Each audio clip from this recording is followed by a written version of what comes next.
Hello, this is Storybooks channel. New videos are posted every day. Subscribe and click the bell. Look, it's like an American movie, Adriana said. The night, the moon. It sounded so solemn, she felt. Michael was laughing now. Besides, he didn't like the moon. That big yellow fool sticking herself out in the foreground for no good reason, he said. Well, Kathy, it'll light up the craters. It'll light up the craters. He imagines himself a second sun. The moon, continued Adriana, and the two on the hill by the telescope. Beautiful boy, beautiful girl. I'll be right back to you. Smile. All 32 teeth. A dentist I know told me that. In the West, they put in crowns as white as a plumber's smile. I'll ask if there's life on Mars. Are you interested in complex forms, or will bacteria suffice? Michael was adjusting the telescopes to something unknown to her. She felt rather than saw his instantaneous flying smile. Compared, Adriana thought, how beautiful I am. Compared to him, so ordinary a face, they were both close to 18. Adriana is short, sturdily built with well-developed forms of dark brown and clean hair, and cut short her facial features are large, regular. Dressed simply jeans, sweater, no jewelry, no perfume scent. Only Michael, and maybe Ethan Forresters knew about the quiet abyss in which is known. In short, whether Adriana is good or not. It's still a question of a lover who will like it, who will not. But Michael, such a thin face, such eyes at him, look at him, mouth ajar and breathless. You stand there and you forget what you wanted to say. The prince is the scion of royalty. Of course he is. Michael's dad is not a king, but a minister in the regional government. Michael's mother is a ballerina, former prima ballerina of the opera and ballet theater. Now she teaches at a choreographic school. When Michael invited Adriana to visit, she invariably refused. She was uncomfortable. She was afraid that she would feel like a hostess who was being scrutinized through a microscope. She hesitated whether to swat it or let it run. What was Adriana to them? Zero. No stick. Fatherless. A daughter, teacher of Russian language and literature. For the 100th time to sort out the numbskulls, captain's daughter. It's not for you to decide matters of national importance or dance the part of Giselle. Michael's parents are probably afraid of the girl he's trying to be friends with, in case the unworthy candidate still manages to seduce their son. Does he need an ordinary wife? Michael will finish school, continue his education somewhere in London, get a job in the cloudy heights, then it will be possible to look around and choose a wife among equals. Until then, no. No, no. And this girl in jeans has to be taken away. No, she'll be treated quite nicely. But Michael called her. You'll be watching your favorite Mars. My favorite Venus, muttered Adriana. I hate the color red. Look, Michael looked at her even cheerfully. It's a scary business. 470 degrees in the shade. But remember when you showed it to me. It's as dazzling as a diamond, and its lands bear the names of our goddesses of love. Give it up, said Michael. Archipelago, and Char, and Aphrodite, and the land of Hellas. And then there are the mountains of Freddie West. Adriana remembered everything he had told her. But look, it's much more interesting here. Michael, what's here? Adriana nestled into the telescope, fixing her eyes on Marcelo's nose. It's not a big deal. It's just Buzina talking. Wait for it. We'll live to see the confrontation. Then everything will be for you, mademoiselle. With our pleasure, you'll see the polar caps of the sea in storms. Will you stop it already? Here, Michael. A mother's voice as clearly as if Christina was standing next to him. How long can you play with your stars? You're 18 years old, grew up first a Kolomenskoy, all the same. Shall I remind you who's to blame? You should ask Michael. You and your mom. Not so often, but his mother still took him little to visit her friends. They were all young then, all dancing. Michael knew what was waiting for him there. Women as thin, smooth-jawed as his mother, and the same veins showing through on the high bangs. And they talk excitedly about ballet, about stage parties, teachers. If Michael had been asked, he would have said that he hated ballet, but not because of the director's tricks or the fact that his mother was interested in nothing but dancing. No, ballet had become his personal enemy. On a quiet evening hour, when he entered his mother's room without knocking, carrying Captain Grant's children in his arms, perhaps Mama would read to him. She was lying on the sofa, dozing by the climate-covered plaid. That plaid was always with her. She used to throw it over her shoulders as if it were a shawl. All Mom's energy went to the stage. And at home, she was fragile, tired. Peace all the time. She lay with her arm behind her head. Stretched out, her feet were bare. Michael walked over and forgot what he wanted to ask. He hadn't seen this before. He remembered his mom in high-heeled shoes. 30. Number 3. Cinderella. And the little feet were very much in keeping with Mommy's easy, graceful appearance. And at home, Christina invariably wore soft, Uggy boots. God, they feel so good. She kept repeating to change her shoes. Or did she say nothing? Just a blissful sigh of relief. And what he saw now were not his mom's feet. No, they belonged to some kind of monster. Unnaturally long fingers and pinky toes, as if broken calluses were stone, dark, on his left foot, the toenail on his big toe blue, like it's been hit with a hammer. And this is with a mother who takes such care of every little thing. Takes a long time to pick out her dress and jewelry. If there's a night out, she changes her hair several times. Michael guessed. Nothing out of the ordinary happened. Wasn't Mom tortured by her feet? Ugly feet and flying across the stage are two sides of the same coin. But how much does it hurt? Beauty. Michael remembers having the same blue elbow when he accidentally jammed his arm in a door. But his mom elevated every trifle into a tragedy, just as pain is not considered a tragedy. It doesn't matter to her, and it doesn't matter to Aunt Clara. But I'm sorry, he couldn't bear his mom's suffering. He's always been very sensitive to pain. And when Mom was telling a hard story about a performance that was excruciating for her, when she could barely hold on to the end, she noticed that Michael took hold of his whiskey. What's wrong with you? It hurts. It's like a bow to the heart. Mom remembered that expression and asked about the play. But it would be like a bow on the heart. So you want to hear it. And that time she, feeling Michael near her, awakened from fashion, intercepted his gaze and hurriedly tangled her feet. With a smile, she tried to show her son that it was nothing. It was nothing. But how beautifully, she said. Point in Russian just means point. A point. We touch the ground with 2 points or even 1. That's the calluses. You can fly only on their calluses, and rubbed his hair. Do birds have calluses on their wings? Michael asked. And since Christina did not answer immediately, he explained to himself. You can't see them. They have feathers. You'll go to the dance school too, said Mother. Like it's a done deal. You'll find out for yourself what kind of life it is. Did he shake his head? No. But Christina didn't react in any way to his no. Apparently, she just decided not to insist at that moment. However, she had determined Michael's fate for herself. Understand that she proved to her husband, who was not thrilled with the fact that the son will be made more Ron. Michael, on the other hand, would be Siegfried's ideal. He has the data. I get it. Michael almost burst into tears. So you're serious? Stop mocking me. I'm not going dancing.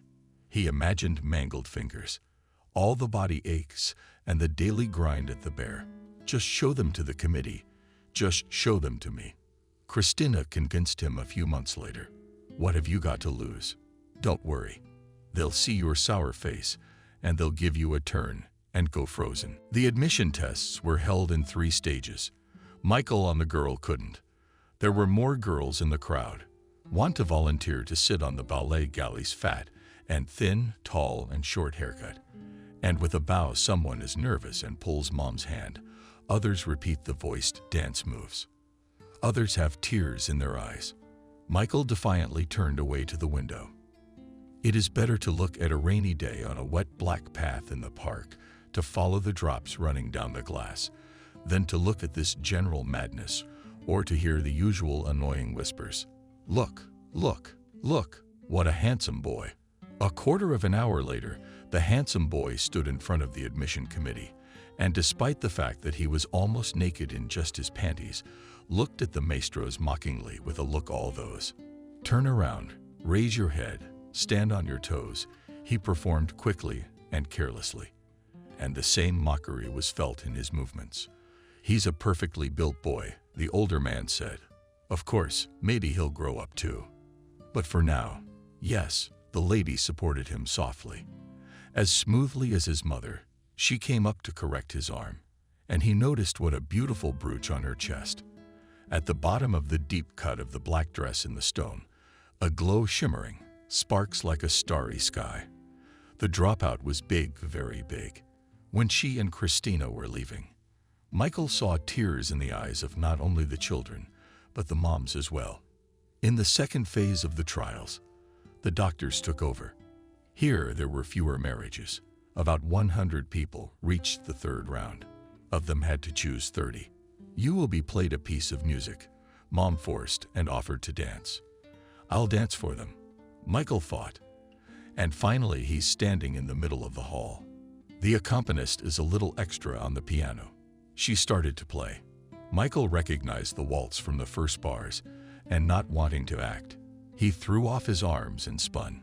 He flew around the big hall, enjoying the freedom, because it was still cramped at home, and here you can run around. A few minutes later, Michael opened the door.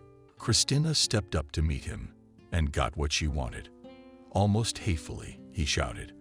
I was accepted and went ahead of her down the hall, putting his hands in his pockets, not wanting to look back.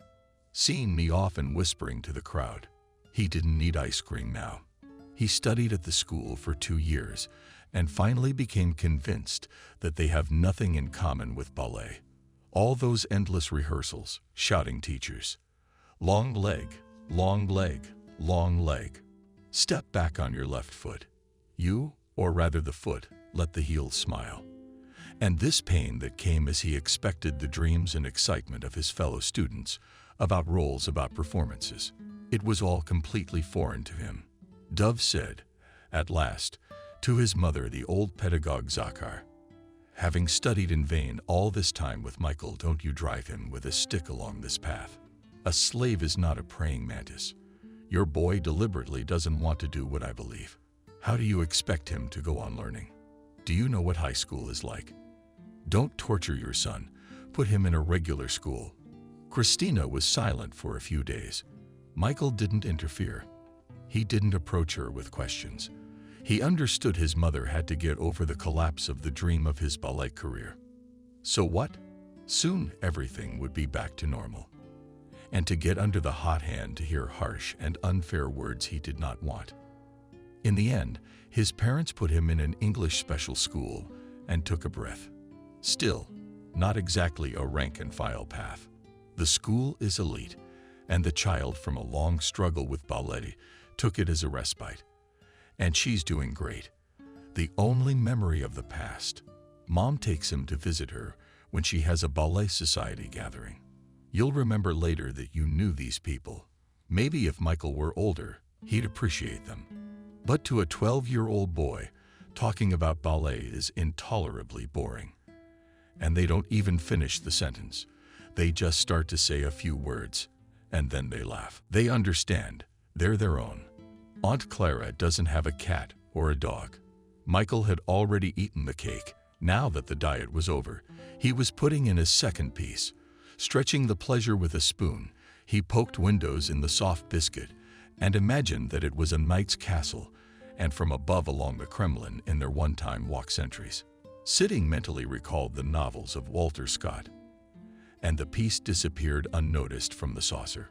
Finally, Michael crept away into the big pale green armchair and dropped his head on his arm. He sat as artistically as his mother's embodied wistfulness. Aunt Clara, passing by, stroked his hair lightly. Poor failed Siegfried is bored.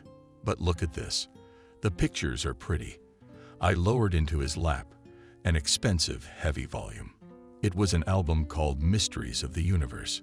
Telescope pictures of planets, stars, comets, nebulae. Michael gazed out and up the world and disappeared forever. Before him lay galaxies and crystal whorls. Inexpressibly bright comet tails of unearthly colors splashed. Where does the path of these eternal pages begin, and where does it end? And what mesmerizing names of stars! Ahurnar, the abode of Daisy Antares. One of Michael's favorite fairy tales was the story of Jack, who threw magic grains into the ground. From them grew babas reaching for the unknown heights. What's beyond the clouds? Jack thought, and he climbed up into the sky. And on the clouds stood a fairy tale castle, and the story began, which Michael lived many times, mentally reincarnated into Jack.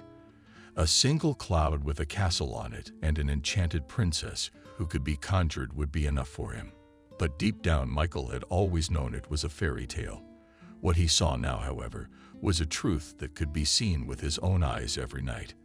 And what was inaccessible to the eye was confirmed by telescopes. So why do people live past this? Why was no one he knew shocked by it as he was now? Michael knew it from himself, from his family. They don't see the night sky for years. Forget there are stars in the sky, busy with their own things, so small. Before this splendor, before these worlds, living, breathing with them, pulsing. Mama instructed Adriana to pick the last of the grades. Once upon a time, the cottage was loved by the whole family. One of Vera's first memories is of her father building a small white brick house.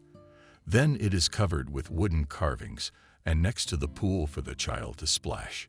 And Rosnef's mother is happy. She has always loved this labor on the land, planting thin branches. This will be a cherry tree. This will be an apple tree. Then the parents separated. Adriana was 6 years old. She understood what had happened in a childish way. Daddy was taken away by Aunt Cindy. He packed very quickly because Mommy was yelling at him, took his suitcase and left. Yesterday was today, no sign of him. Mom decided not to call Dad, no matter what happened. She cut out of the local newspaper phone numbers of different firms like Man for an Hour called, so that from there they came to nail up, to fix. The dacha was the most dilapidated of all. At the end of that September day, Adriana felt like an acrobat, balancing on the balcony to reach the grades. It would fall off. 3 meters to fly. And down below, the pool my father had built was empty. Now, once in a lifetime, everything will fall into it. And then how to get help. Going down was even more difficult. There was a heavy bag in each hand, and even on the railing one could not count on it. We couldn't grab them with our teeth. It was getting dark, and Adriana walked along the deserted dacha streets cautiously. Who else might she meet? And against the sky she saw a silhouette. On the hillside, a man was setting up something that reminded her of a telescope. Their eyes met, and Adriana had never before shouted at a stranger. Suddenly, she asked, "What's that?" "I'm sorry, of course. But it's dark. You can't see anything." And just as unexpectedly, Michael suggested that you'd like to see it. They were on their way back. Michael always saw Adriana off. It was her mom's request that he take her to the driveway. But if her mom hadn't said a word, they themselves have developed a ritual of parting, a confident door. "I want to ask." Michael stopped. He stood, now blocking her way. And she could tell from his voice that he was very uncomfortable. "Will you marry me?" That her face trembled as if it had never even occurred to her. "What are you talking about?" And she got ready to go again. "Wait," he held her back. "You just don't want to. Then there's no question about it. Or you're saying no because there's another reason. Wait, I don't get it. What made you decide to get married in the first place?" "Well, girls want to get married. So there's 7 of them. But nowadays, who gets married at 18? Exams are coming up. Then my father wants to send me to London to study." She lowered her head. He noted her grin, and the fact that she couldn't raise her eyes to him for a while. "So you're afraid of London with me?" He kept his hands on her shoulders. Adriana couldn't find a word for it. "Aw, you understand how I'm going to live. I'm out there, and you're in here." With despair, he asked, We've been apart for years. We're at war at home now. Because of me." Adriana was afraid. "No, I'm not going because of England. I'm not going anyway. Let them do what they want. But you and I should not be prevented from pulling, separating. No parents, no more hiding, no more excuses. Your father and mother will never agree to me," Adriana said quietly. "And that London. They'll send you there anyway. And then marry a rich man with a whistle. When they decide it's time. Listen to me." Michael looked into her eyes, and now she couldn't look away. "No one's sending me anywhere. If my parents accept you, you will." "I will," Adriana said. "I'll close my eyes. I will agree and live in this fairy tale for 10 minutes, and then I will open my eyes." Michael leaned over and kissed her. It was the second hour of the night. No one was in the park, and they stood there, embracing and singing to each other. They couldn't tear themselves away. For the first time, this lust for them broke through, and neither one could sway it.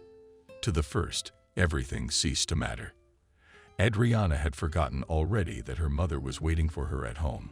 It hadn't occurred to Michael that his parents might be anxious just to be together. That was the only thing that mattered. Adriana didn't remember her heart pounding like that. The willow branches swayed in the sky in the breeze. The stars seemed to sway with the young leaves. Mom didn't turn away from the window when Adriana came into the room. At least he saw her off. Mom sighed. She realized how brief this pair of maidenhoods would be for Faith. Forgetting everything and wandering with her beloved by the hand. "The exam wasn't called," Mom said. "I'm sorry. I forgive him because he does walk you to the driveway. If he didn't walk you home, I'd forbid it, so you wouldn't have to feel guilty and make excuses." Adriana remembered Michael's words. "Very hungry." "Want?" she said, quietly distracting her mother's thoughts that you're not turned on to the cafe to have dinner. Parents do not give money to love and feed. For Mom were synonyms. Now she was suffering that Adriana had been hungry all evening and therefore neglected and unloved. Mom believed that she and Adriana were the two she and Adriana had left for each other. The only picture kept in the album was one where Mom was taken with her father. At one time, Adriana had kept it from being torn up. "Here you are so young," could Mom, never feeling sorry for herself and willing to stay up late into the night sick or well, cooking, drinking, and washing. But Adriana was born and turned out to be a weak, sickly child. The frail girl seemed to her father to be from another planet. With a sturdy boy, everything would have been clear from him. From the very beginning, the father would start raising a real man and a soldier, and all those doll bows under the crocheted throats. In the middle of the night, Mom would get up to warm the beast. Milk to take away the coughing. She'd turn on the light. They had a one-room apartment and saw her husband annoyingly cover his head with a pillow. "Maybe you should take a vacation and go somewhere in a preventorium to rest," Mom suggested, forgetting herself again in the preventorium. Dad liked it. He was an excellent dancer. And for 3 weeks of vacation, he danced Cindy, a cheerful blonde. When he came back, he wasn't himself. He was so gloomy, he wouldn't lift his head. Adriana's mother told me years later. I kept asking him what was wrong, and he wouldn't say a word. He wouldn't say a word. Then he told Kathy. "Kathy, the worst thing happened. I went over everything in the world. I thought he'd been recruited by a foreign intelligence agency. And he told me, I met another woman. It was the only time in my life my mother ever beat my father. I don't remember what I grabbed then, just a pot lid. I think he only covered my head with his hand. You see, I wanted what was best for you. You're sick. I did the remodeling without him. Wallpaper. The service is hard. Let him rest at home. He's such an animal." Father decided that he'd been punished enough, and now he could leave with a clear conscience. He packed his things and moved in with Cindy. Apparently, even she couldn't believe it was so easy. And the ex-wife doesn't try to get her husband back, at least for the sake of the child. So Cindy insisted. The father appealed to his superiors, and he was transferred to somewhere in the suburbs, where the young couple and departed. The reminder of the father remained a receipt for alimony, once a month, appearing in the mailbox, and my mother's firm conviction that she herself would never try to arrange a family life again. I can't face the table a second time. Don't believe it. No luck. That love, deceit, fake gold. One pain, not to be alone in old age. It's better to give birth to a child and then touch a man. We'll grow up, Mom said. In her heart, no doubt that this is the only option that awaits Adriana. I'll help. And the main thing for you now is to finish the institute and find a good job, so that you don't depend on any Portia in your life. Michael's mother didn't like him, but she tolerated him because he was raised in a decent family, and the rite of courtship, memorable to his mother since his youth, he performed rigorously. He asked permission to take Adriana for a walk and brought her back on time. Mom thought that nothing serious would come out of this relationship. Adriana was no match for this boy, as they say nowadays, a major. But if still Mom was afraid to think about it, let her daughter give birth to a beautiful and healthy baby. You can tell by Michael's good blood. And the grandparents on the other side will help. It's so hard to raise a child alone. Still, Mom wanted Adriana to be just her daughter for as long as possible, with the simple worries of what to wear, where to go, what book to read, so that no men would intrude on their little world. Kelly was a small, dark-haired, hairy girl with a look that was all her own. Amazing femininity. Adriana had been friends with Kelly since first grade, and in recent years the girls had sat at the same desk. Adriana kept peeking out, and I couldn't wait to tell her about yesterday's proposal. But where had she gone? The class was about to start. Kelly ran into the classroom at the last minute. Her plaid dress was cinched with a wide sash. Her waist was as slim as an actress in the last century. "Where have you been?" "Mother, you know," explained panting and Kelly, laying out her textbooks on the desk. "Dresses yesterday washed on the balcony, hung not dried. I didn't even have time for breakfast. The iron was up to sushi. And Michael called me to marry." Adriana wanted to say it nonchalantly, like a cursive, but a smile blossomed irresistibly on her face. "Wow," Kelly whispered in shock from the old man already entering the classroom. "And when last night?" "That's not what I mean. When he wants you to get married right after graduation, and his parents agree Williams and Smith," said an old man. "Why don't you let me start the lesson? It's people like you that make it hard to explain things. Keep your mouths open. So open your notebooks, write down the new topic, and then read the textbook and the outline." We had to wait until recess, and then Kelly bombarded Adriana with questions, the most important of which was, "Is there really a wedding?" "Not a jinx." "What are you afraid of?" "Even the prince is marrying anyone nowadays." "Thank you. I'm already off the scrap heap, you know." My friend attacked Adriana again. "My older sister left me a hat and some beautiful white gloves in a box on the mezzanine. I'll go get it. My mom keeps everything. And she says, 'Kelly, don't get married so fast. I haven't had time to save up anything. If you get to the registry office, I'll go to the world.'" After school, Kelly and Adriana usually took a leisurely walk home. But today Adriana was on class duty, along with Ethan. So Kelly sighed and went home alone. Ethan was a tall, blond boy with a keen eye. Ethan was always dressed in the same protective color, a light jacket twist open, revealing a calfskin jacket. Everyone knew that his father was a forgotten alcoholic, and since Ethan was a little boy, he was considered the only male in the family. Usually the duty officers divided the class in half. You wash half, and me half wipes the blackboard, watering the flowers with a mop. "I can do it myself." Ethan quit, scrubbing the floors. He was surprisingly dexterous in his sporadic movements, twisted a heavy rag from the worn linoleum, and the classroom became clean. "Will you go into the army and ask for the Navy?" Adriana advised. "Field strange plant in the form of a green stick, from the top of which leaves fan out. Your ship will always be shiny. Ethan said nothing, just looked at her. No, seriously. Where are you going? Adriana asked. Ethan replied reluctantly, mopping under the teacher's desk. Polytechnic. I guess I'll give it a try. Adriana sighed sympathetically. Polytech seemed little better than the army to her. All that creepy math, the blueprints at school, she treated the exact sciences as punishment. They were the hardest for her, and here she was volunteering. Are you really interested in all this? She made a gesture as if drawing. There's not much I want to do. There's also such a thing as real life. Ethan lifted his head and suddenly smiled at her. Adriana had never seen him smile like that in all these years. It was short, but bright and trusting. And she also remembered that he went first in his biology class and all the animals. From the living corner, he was adored by parrots, sat at his outstretched hand for long periods of time. And Bella and the rat almost did not climb to kiss. He put them on his shoulders, several at a time, when he cleaned the cages. But you couldn't study biology in their town. You had to leave. And Ethan probably couldn't do that with his sick mother.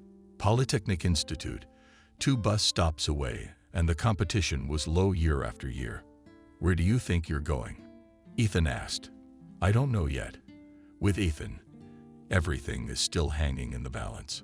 She suddenly wanted to tell Ethan how scared she was, whether everything would work out, but he was the one she couldn't tell. So she held back, and he sensed something, standing beside her, hesitating.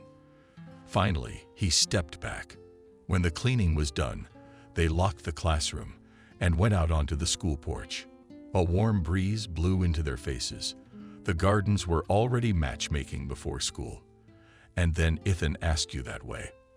I have to go to the nature store too. The fish had finished feeding. Then their paths diverged. Ethan ran to the other side of the street, but after walking a few steps, Adriana looked back and saw that he was already up on the porch of the store, Nature standing there looking after her. Lunch was coming to an end. When Michael was a child, it was a never-ending dreary ceremony. Time after time, he had to listen to his mother's remarks about how to sit, how to keep his back, what fork to take. And the most painful was the feeling of hunger, which did not go away even after the meal. Christina considered gluttony a great vice.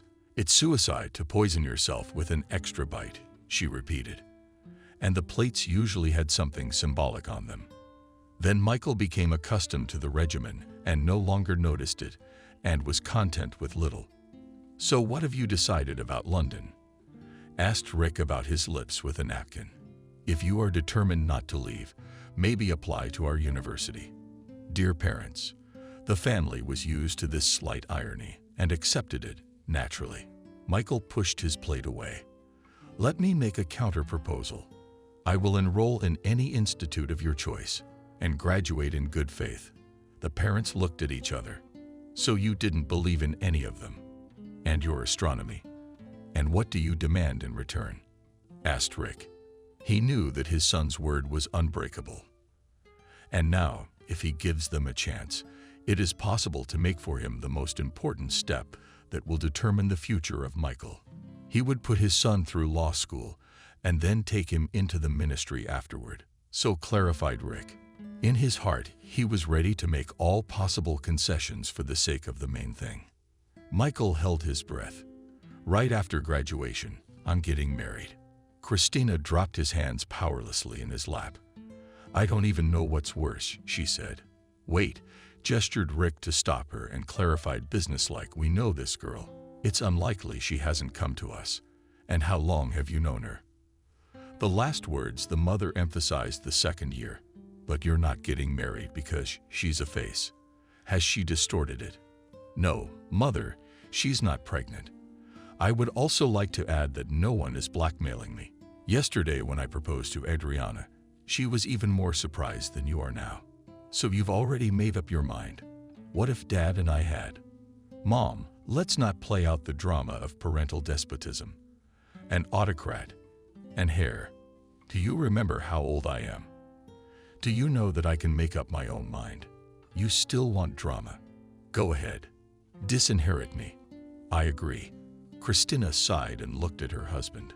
Rick, as always, was reserved. He didn't like to show emotion. And the questions sounded specific. Can you tell us in a nutshell what your chosen one is?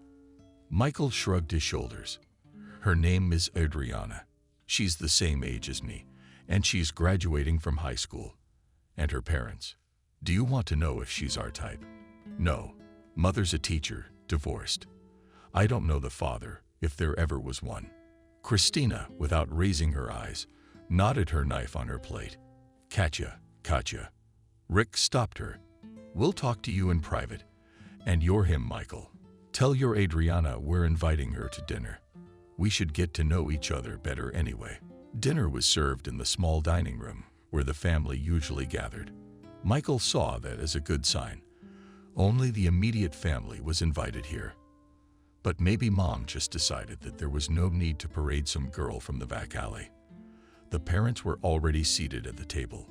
Rick stood up to greet Adriana and pulled out a chair for her. He took a seat at the head of the table, Christina at his right hand and Adriana now at his left. Michael sat down next to her. Adriana kept her cool, at least outwardly. Barely had she poured her half cup of soup as Adriana nodded. Enough. Was she hungry? Michael didn't know, but she ate without showing appetite, just like her mother. So I gather. Are you graduating from Adriana High School this year too? Rick asked. And then where? Probably on the mobile path. Russian and literature.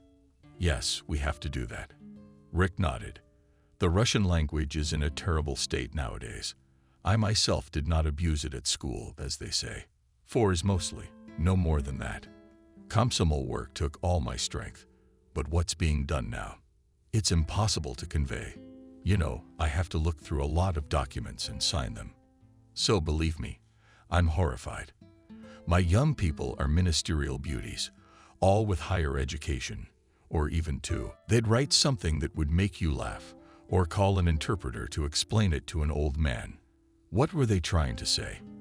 At one time the country rose for money, decided that the humanities do not earn much.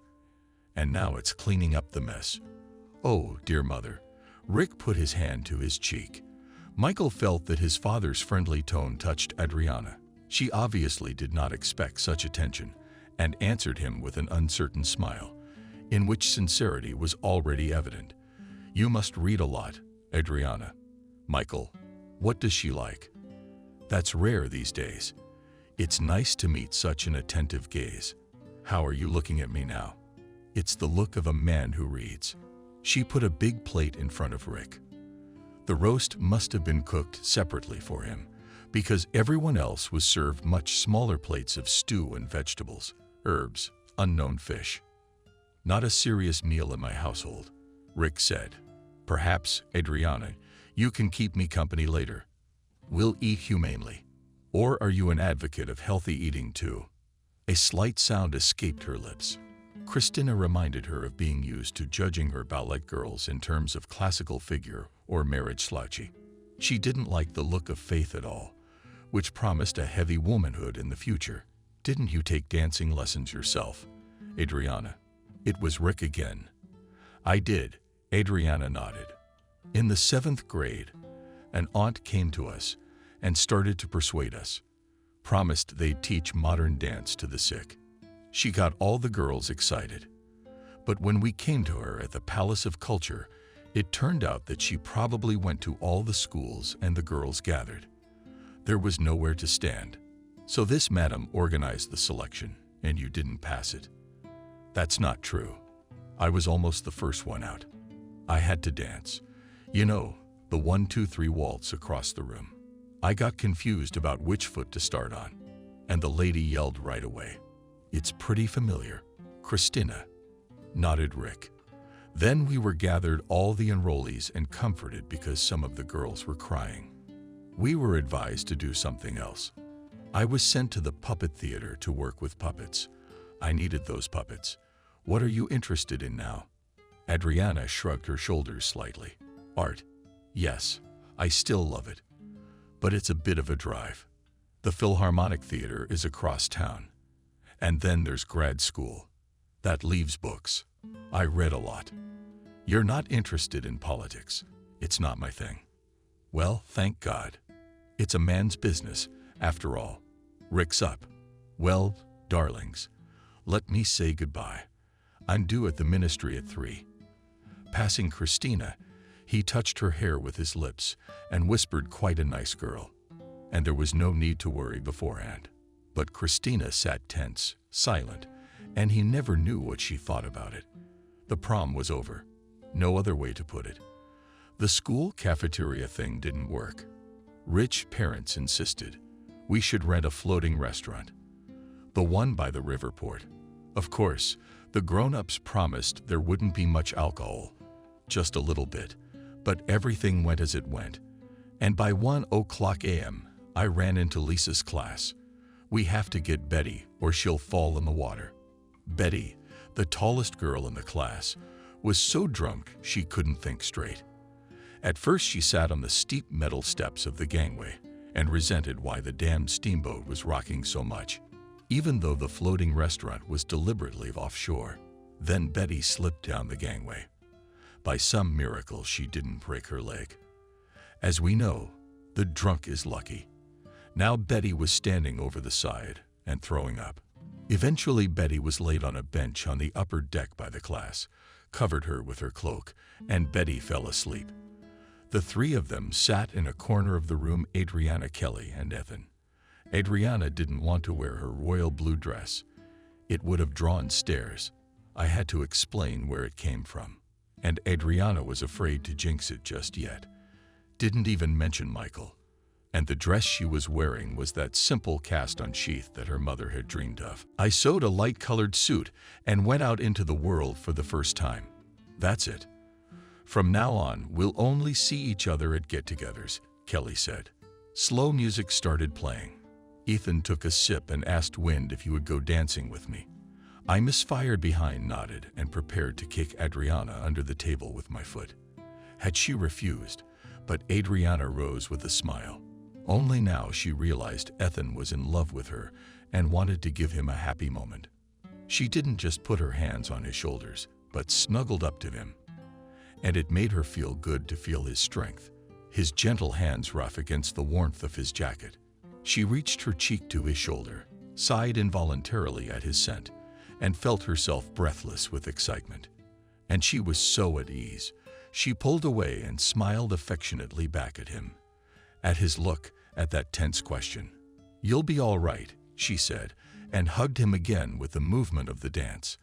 And it was a farewell hug. The wedding was played at the campground. It began with a question from Christina. EP, as mentally dubbed the future mother-in-law Adriana Liss, who became a magazine and pointed to the wedding dress. "Adriana, do you want this lace craze?" Adriana shook her head. Not at all. She almost didn't believe there would be a wedding, and was tiptoeing around the issue, trying not to attract the attention of fate. She and Michael had agreed to drop by the registry office on a weekday to get married, as long as nothing went wrong, and everyone got off their backs. The campgrounds are on the shore of a lake, and there are several other lakes nearby. So everyone sat at the table and dispersed.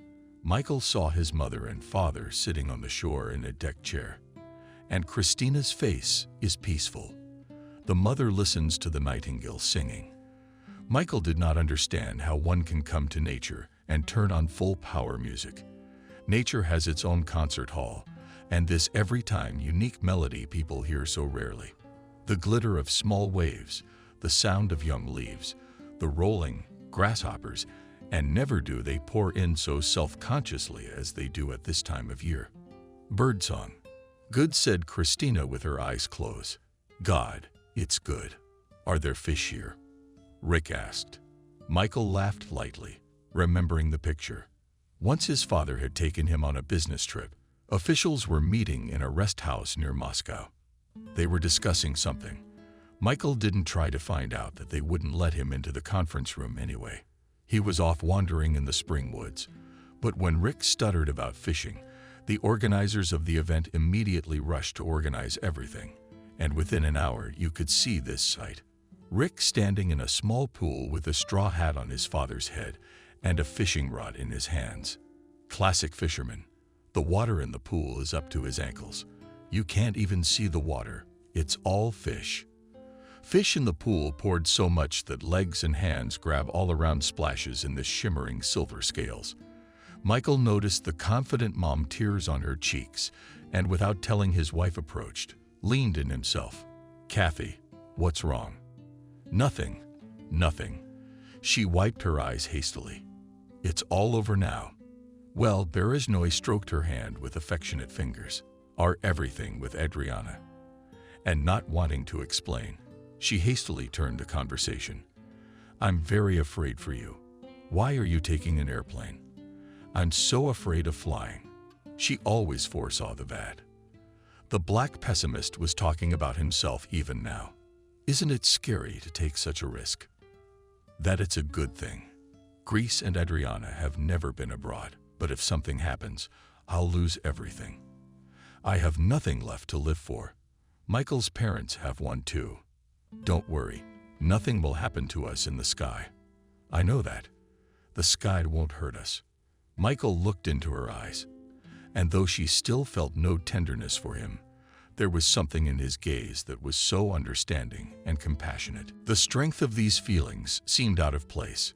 Kathy smiled involuntarily at him in her years at the school. She hadn't met children like this. How clear-eyed and boyish, she thought. God forbid. No, God save him and Adriana. Kathy pushed her plate away. She wasn't good at sitting for hours. Pulling the cocktail away out of habit, ate quickly, like a person who made every minute count. Kelly's morning was getting better. "I'm gonna kill that hairdresser. It's not like it's going smoothly for me," she complained, running over to Adriana and looking in the mirror at her unfortunate hairstyle. Adriana was nervous because the lights were out in the morning and her mom couldn't iron her dress. Kelly offered her services. "I stuck a screwdriver in the brush. I'm at home fixing things." And then she got electrocuted. Thank God it wasn't severe. But Kelly believed in omens and went pale. "Oh, Adriana, something's gonna happen today. You're gonna get a tongue lashing." And just seeing beautiful young people, friends Michael Yakovenko amused. And soon the lens rang with her laughter. "And you didn't invite Ethan?" she asked, quietly. "Why? I'm not a sadist, and he's not a masochist. No, you couldn't bring Ethan here and make him share in their fun. We can set the tea, serve the sweets." The waitress did not approach Christina, but Rick.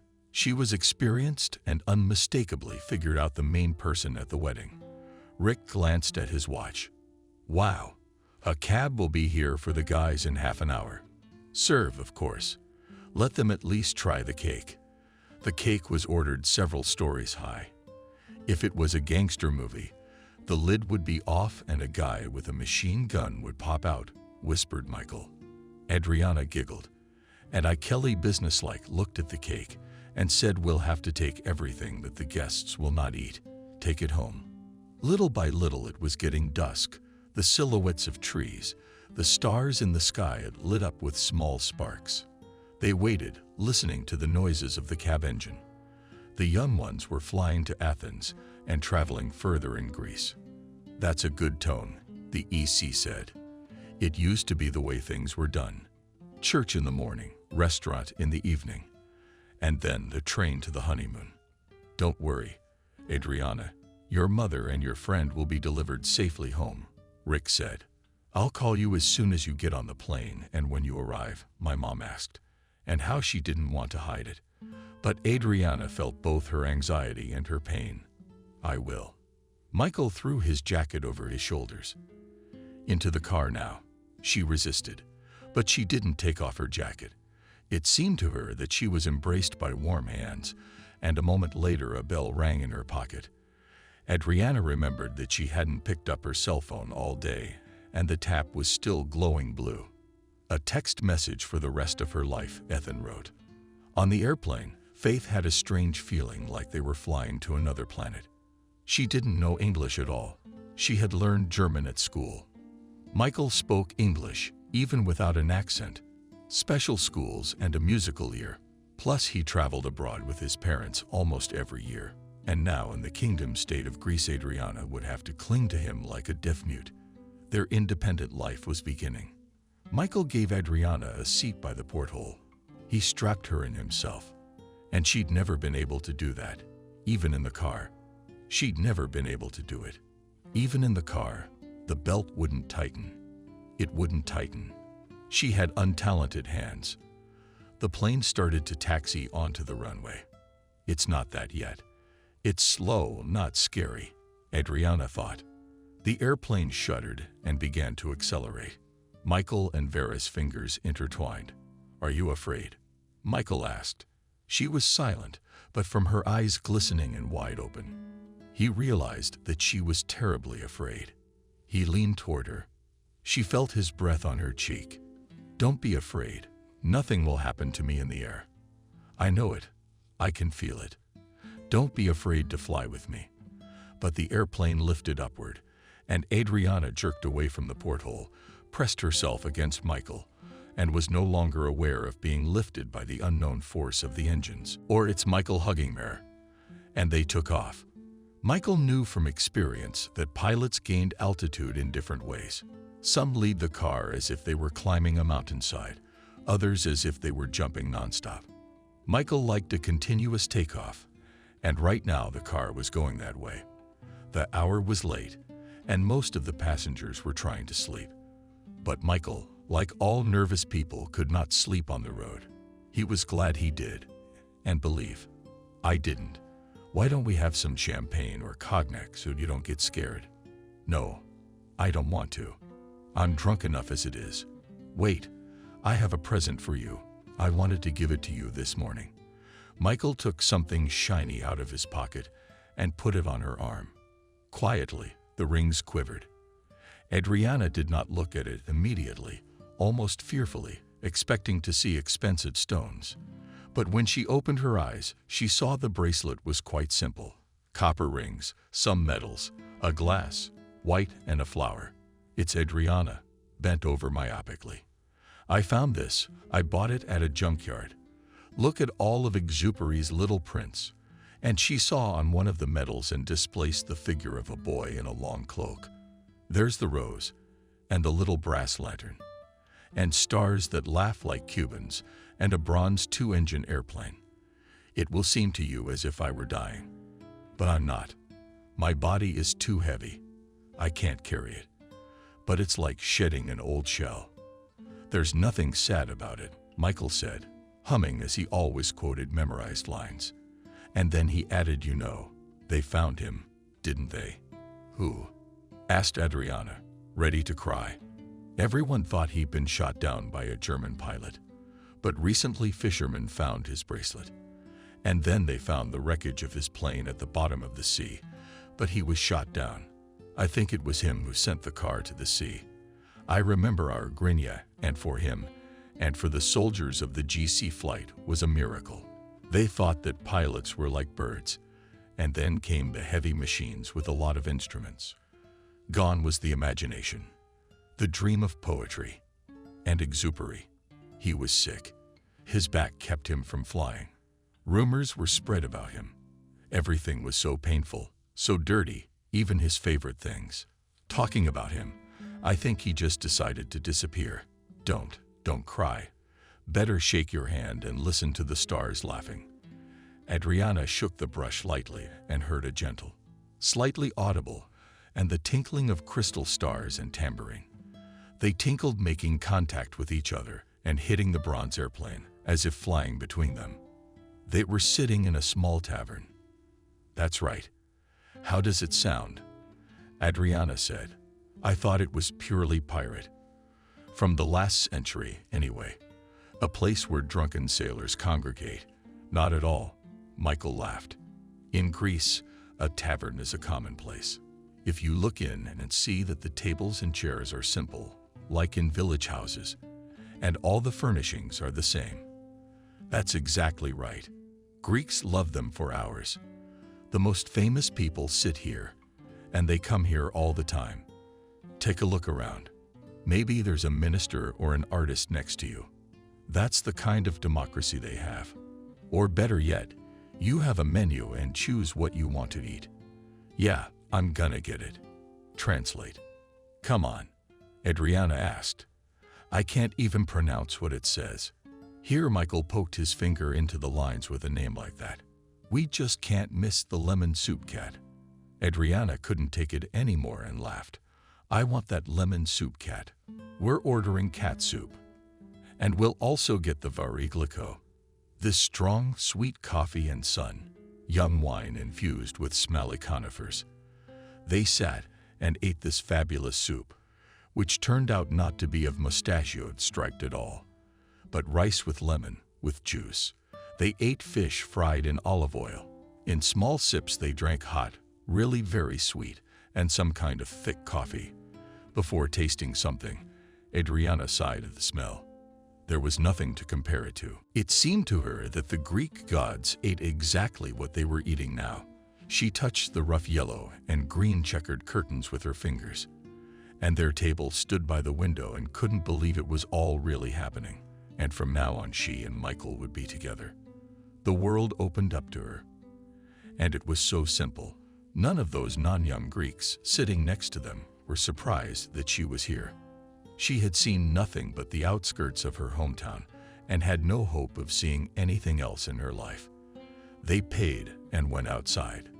Without conspiring, they turned and walked toward the two-story and golden-colored hotel building. Again their hands intertwined and they laughed. There's the meteor, Michael said. The cab driver, hearing the familiar word, nodded. I wondered why you chose this hot country. I only know meteorites, and this is the second place. There's no place like this on Earth. Where? A convulsive sigh, and Adriana made a hasty hand gesture. Exactly, asked the driver to stop after seeing the meteor. You still have to come to your senses. Home had always meant a lot to Faith, its protection, its warmth, its four walls and silence. No extraneous sounds, no other people's gazes. What she saw now were also homes, but God's homes create a monastery. Floating in the air, only God could. Islets of paradise for people to see how it was. Responsible rocks many 1 million years old from the creation of the world. Adriana decided for herself. Michael said that once there was a sea here with a communist bottom. As time passed and the sea receded, water, wind, and temperature changes turned its bottom into pillars of stone, as if suspended in the air. They really scorched these pillars, and the Greeks called them meteors. To the cliff tops began to climb those who sought solitude, hermits. They found caves, or just shallow cracks in the rocks here to pass the nights, or maybe days. They probably slept during the day and prayed at night, when the stars are as close as if they were touching their heads. When you are alone with the sky, what shocked Adriana the most was the monastery, street barbers. It seemed to her the most flying, unweighted finger pointing them into the sky. They passed over a narrow bridge. Adriana tried not to look down. There were chasms to the right and left, and small, cozier courtyards inside the monastery, where ancient walls and steps neighbor with flowery towns. Everywhere, it is a special morning frequency, which happens only in Orthodox monasteries and temples. In the center of the courtyard, beds in the shape of a cross, densely planted with flowers. You look, the cross is blooming.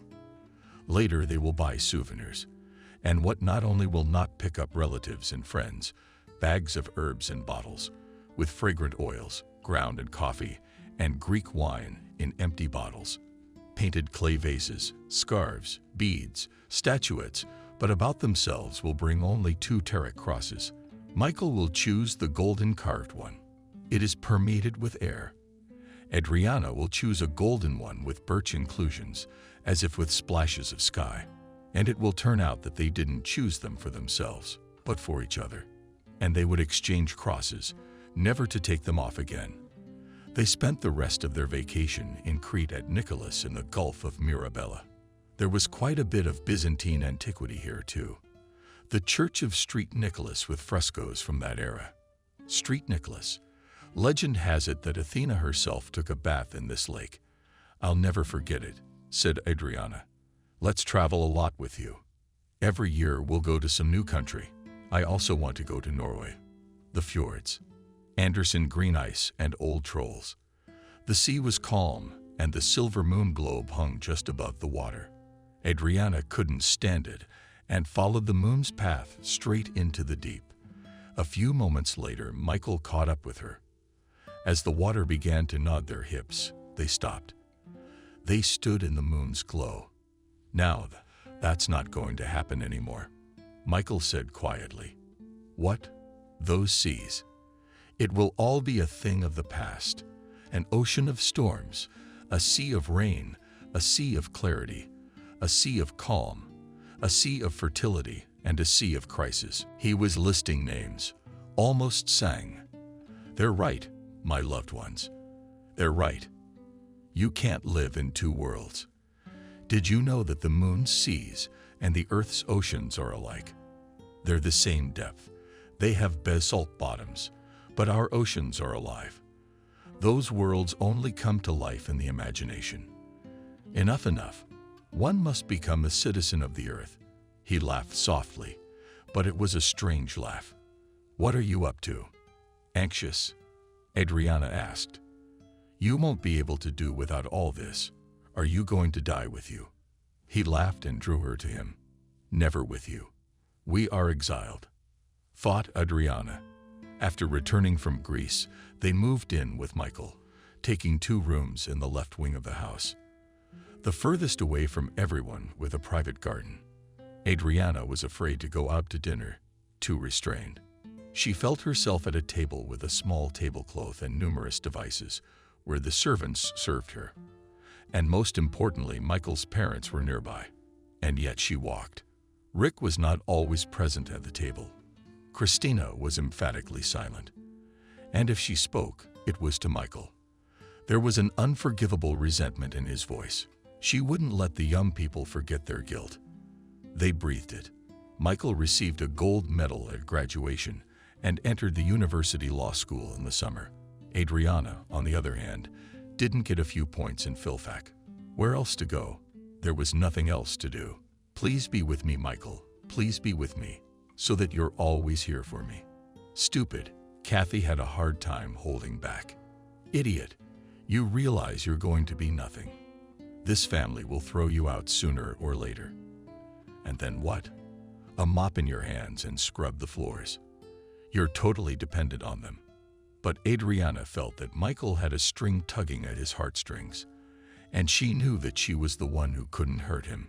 She couldn't contradict him. You have to do what he wants, what's best for him. So where did your friend go? I asked Michael when they were alone together. She persisted in not naming Adriana and her wife. Does she have to? Michael asked. Behind the softness of his tone, she sensed the challenge and accepted it. So her ability to do anything was not enough. Or did she just decide to live like a rich lady? She knows you won't mind. You'll put her up. And lying in bed all day painting her nails is certainly easier than going out and studying. She heard Michael's labored sigh. There were suppressed, unspoken words in it. Then the sun turned abruptly and left the room. Adriana tried not to show her face anywhere but her part of the house. It was getting dark. Michael and Adriana sit by the fireplace with no lights on. The wood has already burned through and the room is warm. Michael stirs the coals. They drink as rubies shimmer with fire. They don't give up. They don't crumble to ash. They live. Adriana pours wine into heavy crystal glasses and sits down on the rug next to her husband. The wine, too, is ruby-colored and smells of grapes. They say nothing. They stare at the catching-up embers. Adriana no longer asks Michael to tell stories. Now she tries to talk herself, to distract him from his sad reverie, perhaps the reason for his longing. It's just that late fall is raining. Next summer, you and I will go to India, she says. Michael's eyes travel down her arm. Should we? He asks. Do I still respond weakly? Not quite yet. It's hot. Someone told me that when you step off the airplane, it's like being in a frying pan. It's hard to breathe in the heat. I didn't know why I wanted to go there, says Adriana. resting her chin on her palms. I heard it too. Poverty, slums, filth. And then I heard someone else's story too. I don't remember, but no. I remember my mom's student. He decided to search for the meaning of life. Can you imagine? He was just an ordinary boy, chubby and square. I called him by his soul. He was a teacher. My mom told me about his internship with her. The kids wouldn't listen to him. They'd run after him in class. My mom kept them busy. And this man began to search for the meaning of life, read various philosophical works. He went to India and came back completely different. And he came back completely different. And they say there was a man like him. Shocked, he told me. He and his friends were traveling by car. And at some point the road divides into 3 identical paths. Then they learned that one leads to a waterfall, another to a village, and the third to a temple. But at that moment they had no one to ask where to go. They see an old man in a white robe coming. The thief had no time to open his mouth. The old man raised his staff and showed them the way, the path to the temple. They went there without a word, without a question. There they read minds, there they feel people, there even doctors determine the disease by the policy, by the heartbeat. Let's go, Michael said and smiled. He hadn't smiled in a long time. Right? Well, let the pan stand. I also read that the shops there sell stones with stars inside. That's what they're called. Stars, and sapphire ruby points a beam of light at the stone, and a star lights up in it. Michael leaned slightly on Faith's shoulder and stood up, placing the glass on the table. Don't wait up for me when you go to sleep tonight. I've got a lot of laws to deal with. He nodded at the table where the textbooks were divided up. This is how Adriana remembered those evenings. She lies there with her face turned toward the table lamp, and feeling the warmth from it, she opens her eyes. She sees Michael bent over his books, his eyebrows shifted, and a thin, deep wrinkle crosses his forehead. Adriana, it seems that he is walking in the desert against the wind, and it is painful to him, this effort. In the last year of Michael's studies, he was interning at his father's place. Driving up in the morning to the government building, which in every regional center is called the White House, Michael was not in awe of his skyrocketing career, and even less did he feel reverence for the ranks. The governor had only recently been appointed and was in the process of selecting his cronies. As Adriana Michael explained, he felt like he was in a theater. All this bureaucratic fraternity smugly unashamed of anyone in the world. How dedicated they looked when he was scolding his subordinates. But what was behind it? Later, Michael heard the head of the press service say, "Good thing I got my paycheck. Holy shit. I wouldn't have lasted a day for the idea." But she was the one who liked to spread it thin the most. After her whipping, the girls' fingers were shaking, and the room smelled of Corvalol. They were afraid of losing such a lucrative job, but they didn't want to be considered human. And the humanity that had not yet died in them protested. Older officials had learned not to take anything personally.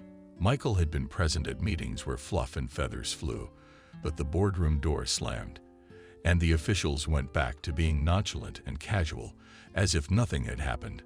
Michael was getting lost in the endless intrigue. The other day, he stood at the window with white-haired Cindy, one of those few girls you can talk to. Cindy was married and did not make a pass at him like the other ladies to whom Michael's marital status meant nothing. It was assumed that with his looks, cheating on his wife was a matter of course. "I've just been appointed head of the department," Cindy shared bitterly, "so I complained about how hard it was to settle in." So he sat down with the same feet to the boss and said that he was ready to replace me. Cindy confessed that the position wasn't hers. She wants to leave. She can't cope. Before teasing, she and summarized in general, "Enema, and know your place. Everybody's sucking up to everybody, or feel that they're about to be deposed. Try to get as fast as possible." All this was covered with lofty phrases about the people's good, and they were unrealistically polite. These people, Michael heard them talking all the time. Let's put it in a streamlined way. It seemed to him, approached the officials with a dog, a bloodhound. It wouldn't have honored the human scent coming from them. Michael was getting stuffy. The White House had a beautiful dining room with a conservatory. Everything in the world was served there, nothing more to be desired. Especially good were the cakes, the bird's milk. But Michael would call Adriana and get her to go out for lunch. While waiting for his wife, he paced back and forth in the small park in front of the White House. There were fountains running here. Tight jets made the water boil, stirred to the bottom. Michael stopped, putting his hands behind his back. Tall, thin, it was easier for him to breathe. A child in a red jumpsuit leaned over the edge, looked at the foamy white water, and asked Daddy, "Are there fish in here?" Michael could see Adriana from afar. Here she was jumping off the streetcar, rushing towards him, the hem of her golden-colored cloak flying away. "Like you." Their voices merged, and longing gave way to laughter. Next door, there was an alternate. They stood in line with everyone else. Watching the dumplings boil, the cook stirred them for the pilgrims in a huge pot. Then she would pick up a colander. Already, the line was beginning to move quickly. She and Adriana already had their own table in the corner. Faith's hand warmed Michael's hair. The pain lodged in the right sand receded under the gentle movements, her fingers from the dumplings and steam rising. "Where do you want to go tonight?" Adriana asks, and quickly adds, "Let's just go for a walk." Walking in this weather. She nods. She loves the weather and life in general. He has less and less of that love of life. He remembers that he felt her as a child and himself as an adult. How silly is that? She is the one who takes his hand and leads him in the city park of Clueless. November. Only a few dark green bushes still held their shape after being trimmed and stood like abandoned fairy tale animals. The rest of the trees and shrubs had long since flown over the bare, wet park. Beyond the granite parapet, the Volga beach, not a single person. A fine rain dripped cold water. They walked, holding hands. Their fingers were cold too, and only somewhere in the depths of their palms touched, and there was still warmth. Adriana again. With no musical or artistic talent, I began to describe what was around me. But what else was there to manage to notice? "Look, there are leaves left on that tree over there. Look closely. They're completely silver. And how does the light of the streetlights reflect in the wet asphalt? The ground is on fire. Red and blue gold. We walk on the solid, and the glow crushes and shimmers the colors." Michael put his palm on his chest under his jacket. "No, it's stuffy," and asked me to keep it down. Once, when they were walking, it snowed, falling in large flakes at once. It made the world seem childlike and fairy tale-like. It was so beautiful that they looked at each other and laughed. "Up, up, up, up. Look up," Adriana shouted. They threw their heads back and watched as countless snowflakes were born out of the unknown darkness, and they flew at them endlessly. Michael squeezed Adriana in his arms, and they all looked up, and their heads were spinning, because the whirlwind was not just descending on them, it was taking them with it. They didn't feel like they were standing on the ground anymore. Adriana sat in the barbershop. She always went to this little barbershop, where there were only two masters, and there were almost never any queues. And then there was still time left until the evening. Adriana decided to run into the cafe next door. Then it would be possible to avoid a formal dinner. At home, she took a cup of coffee and a piece of apple pie smelling of cinnamon. The filling was Kisling, probably Antonovka. Barely had time to settle in at the table and shake off the drops of standing snow from the furry lapel in my jacket as I slipped into my bags. Lightly vibrating her cell phone, she began rummaging through the compartments, never able to immediately find it. Adriana. She barely recognized the voice. Kelly. It wasn't her voice. Thin, childish, pathetic. "What's wrong?" Adriana assumed anything. The mother-in-law lost money. The pipes burst at home, and there was a flood. Eventually, Christina was fired for some theatrical intrigue, but she was told by the impossible, unthinkable Adriana. Michael was gone. Michael was gone. Adriana didn't realize she could grab her face, and in a voice as thin as Kelly's, Kelly, scream, scream, scream, not realizing that the heads of everyone sitting in the cafe had turned toward her, that she had dropped her phone, and it was under her feet falling apart. She screamed, clenching her cheeks with her palms no. In a flurry, she knotted her hands and screamed no again. And then her hands were suddenly numb. Her heart is pounding and her hands are not us. Adriana can't lean on the table to stand up, and she can't cry because she can't breathe. Breathing is all confused and convulsive. Coffee is dripping all over the table. This Adriana does reach out a dead hand to grab the edge of the table and stand up, knocking over the cup. And next came the memory lapse. The house was surrounded by other people's cars. Christina, standing dry in the hallway, a certain straight woman in a black dress, arms cordoned off. It's not Michael in mourning yet, it's her favorite dress. Then they're in some very small room. It's unbearably stuffy. Adriana can't sit down. She circles the room. There she sits. Kelly. Her face is gone. What's wrong? Finally, Adriana asks. He drove up to the institute.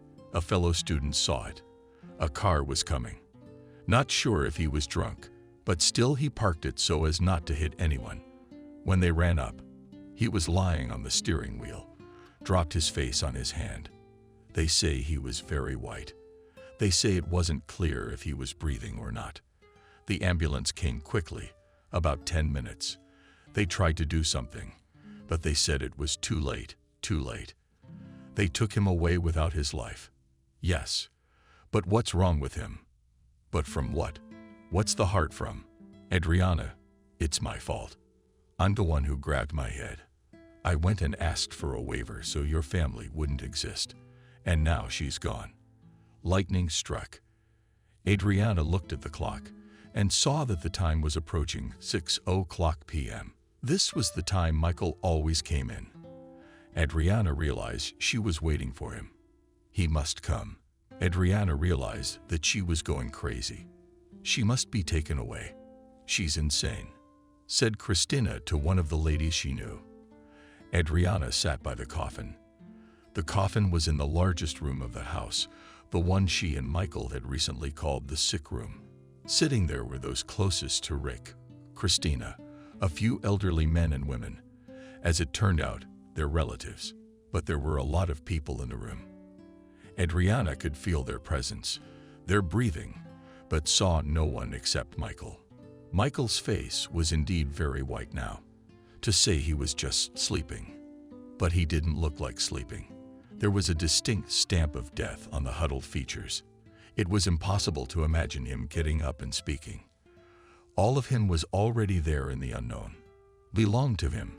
Voices came in waves. Such a boy. Pity his parents had him all to themselves. Such a pity. What about the heart? Is it getting younger these days? Heart attacks, strokes, and there was no warning. A young wife will survive. But the mother. And he has no children left. Adriana raised her head and grinned crookedly. Another phrase nailed her.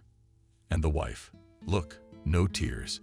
A few days later, as she was packing up her things in her and Michael's former.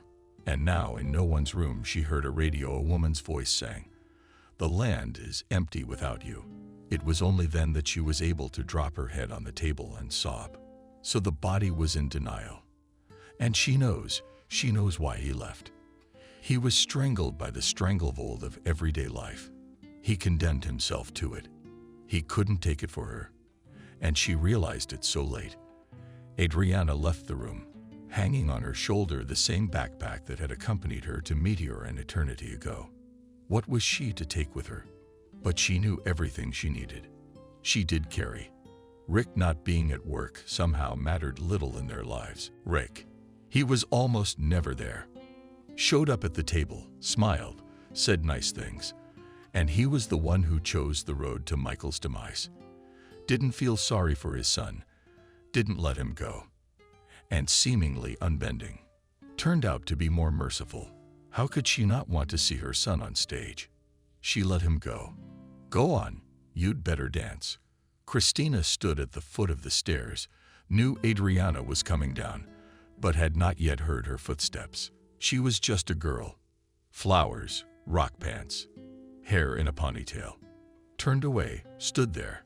But when she lifted her face, Adriana was struck by how her eyes were not just old, but ancient, all-leading ones that no longer feared anything. And there was in those eyes something of the look Michael was leaving. Asked her with a chesty whisper, though it was obvious. Adriana nodded. "You're going to your mom's, aren't you?" I said, "You'll be taken." Adriana had said right after the funeral, when she was able to speak coherently, that she was going back to her mother's house, and let them talk to her for God's sake, not about her inheritance, but about what she was entitled to. "I don't even want to know. I will live as I have always lived," she said then and now, seeing her former daughter-in-law off. Kelly couldn't help herself. She said almost against her will, "Try to get over it. Let it go. You'll be happy when you meet someone else." Faith's lips quivered. Kelly didn't realize the quick spasm running down her face. "Wait." Here Christina walked quickly to the dressing table, opened the jewelry box, sifted just as quickly with her slender fingers gawked or jewelry from one to another. About the ring, heavy, expensive. A white stone from the crisis sharp, probably a diamond. Be that as it may, pray for Michael. "Don't." Adriana shook her head, pulled it away. "Adriana, here is his cross always with me. Don't need anything else." And for the way the gaze greedily pulled Kelly at what she had chosen, held in her son's hands, for feeling the same fierce longing in her as she did in herself. Adriana had forgiven her for a lot of things. Nothing had changed in Adriana's small room. It hums with different voices, a car tractor parked under the window. The narrow bed is bedded on an old quilt pink still grandmother's. In the dark water of the aquarium swim goldfish. My "you are good" Adriana lies on the bed and Mom strokes her face. Her hair comes to life. "Mom, I'm pregnant, aren't I?" "Colorless," Adriana says. "Jesus Christ." Mom raises her hand. "You're lying to me now." Adriana shook her head. "I've been to the doctor 12 weeks, and they know." "You didn't need to explain who they were." "Michael's family." "No, and God forbid they should find out." "But why? Don't you understand?" "Because that would mean losing the last thing I have." They had nothing left either. Michael was alone. "So they're gonna take me and lock me in the house, and I can't be there a minute longer. I can't see it all. And then they'll take my son. He won't be mine. They'll raise him their way. They'll decide everything for him. They'll kill them. Like Michael did." The mother is silent. "Isn't that what you wanted?" Adriana asked, hearing her thoughts. "You always told me we'd grow up, but you can't imagine what I can't imagine." Adriana sat up on the bed, her face swollen. "You see, if I just mention it to them, do you know what could be?" Mother asked. "They might not believe it's his kid. They'll say you need money." "You what?" "I know they didn't love me, but how could they think that? You don't know people. Maybe they'll do the opposite, help you raise you. That would be good, because no one will come to your maternity hospital but me. There will be days when this child may have nothing to feed, nothing to wear. We have to leave," Adriana said, without listening to her. "If anyone tells them, if they meet me in the street with the baby, I won't survive if they take it away. We have to leave. Where you want to go, I don't know, but I imagine if I'm walking with my son somewhere and I run into Kelly, not just leave, and you would come with me. Where would I go without you?" Just answered Mom. Kelly came to the rescue. Kelly, it turns out, had a relative in Gelendzhik who dealt in real estate. He found housing for vacationers, selected options for those wishing to move. He responded to the call immediately and said that within a week or two he would be able to offer them something. But the case was delayed, mainly because of them to prepare the documents and find buyers for their apartment overlooking the dump. It wasn't that easy. Finally, things were working out. They were selling the apartment cheap, but the one that Kelly's sibling had picked up. Kelly's sibling had enough money. Kelly was helping to set up. She was very worried about Adriana hurting herself, and she was small and fragile. She took heavy knots, moved things around. Kelly's dream came true. She graduated from medical school with a red diploma and worked in a sanatorium Sosnovy Bor. She did physical therapy with the vacationers. She hadn't changed at all. Her pink baby face was still fresh. Kelly was like a memory of childhood, of that time when it is always easy on the soul. I'll come and visit you, and you'll be sure to ask me to be your godparent. Where is Ethan? Adriana asked. I haven't seen him for a long time. How did things work out for him? You don't know. And felt me from the invisible barrier, quickly looking for words to say coherently, to believe. Ethan failed. Then I went to the institute and got drafted into the army. And Adriana was up so fast that I didn't have time to prove my obstacle. And somewhere in Chechnya. And since then, Adriana, I really don't know anything. Adriana, don't cry. It's not good for you. Please, Adriana. Mom bloomed instead of a hive of high-rises, a stone house with a big garden. Mommy fries fish. She puts a huge pan on the table with chunks of flounder crispy crusts on her cheeks, and she's so animated in movement and speech it's like she's lost 20 years. Finally, the hour came. The hospital was close by in this small town, and they didn't call an ambulance. They walked. And when Adriana knocked on the emergency room door, and as soon as the sun came up, a boy was born. He cried softly, as if he hadn't cried at all. He was talking, soothing his mother in his own voice. I can feel her fear for him. That mommy didn't scream at all, the midwife said, gray and bossy. That's the way we'd all have a baby. He's a good-looking boy, too. It's rare to see such a handsome one. He's a prince. I heard your husband died. He left. Adriana wanted to answer, because for her it was like that. Michael had gone to his worlds, and no one else could prevent him. But it was easier to nod than to explain it all. Look, don't name it after him then. The midwife said, it's bad luck for the child to have a happy fate. Picking up another name for him, Adriana took her eyes away, staring. There was a full moon out the window now. The Bay of Rainbows. She repeated Ocean of Storms, but through these names she saw the lifelessness of the lunar landscapes. She decided to name her son Sam, and Mom was already asking in her notes, how is our Sam? Mom was the only one who came to see Adriana. Colorful balloons tied to the fence, Kelly and the dads going into the trees with binoculars. None of this was for her and her son. Despite the best efforts of his mother and grandmother, Sam was growing up, weak and almost ceaselessly sick. There was no childhood illness that would pass him by. Maybe another mother would have taken it more calmly and waved goodbye to outgrow it. But Adriana lived in constant fear, frozen. Would the last thing Michael had left be taken from her? Adriana, you're crazy. You bastard, look at yourself in the mirror. What have you become like? Kathy was angry. You don't look like a shadow in the mirror anymore. Adriana had really lost a lot of weight. There were blue shadows under her eyes.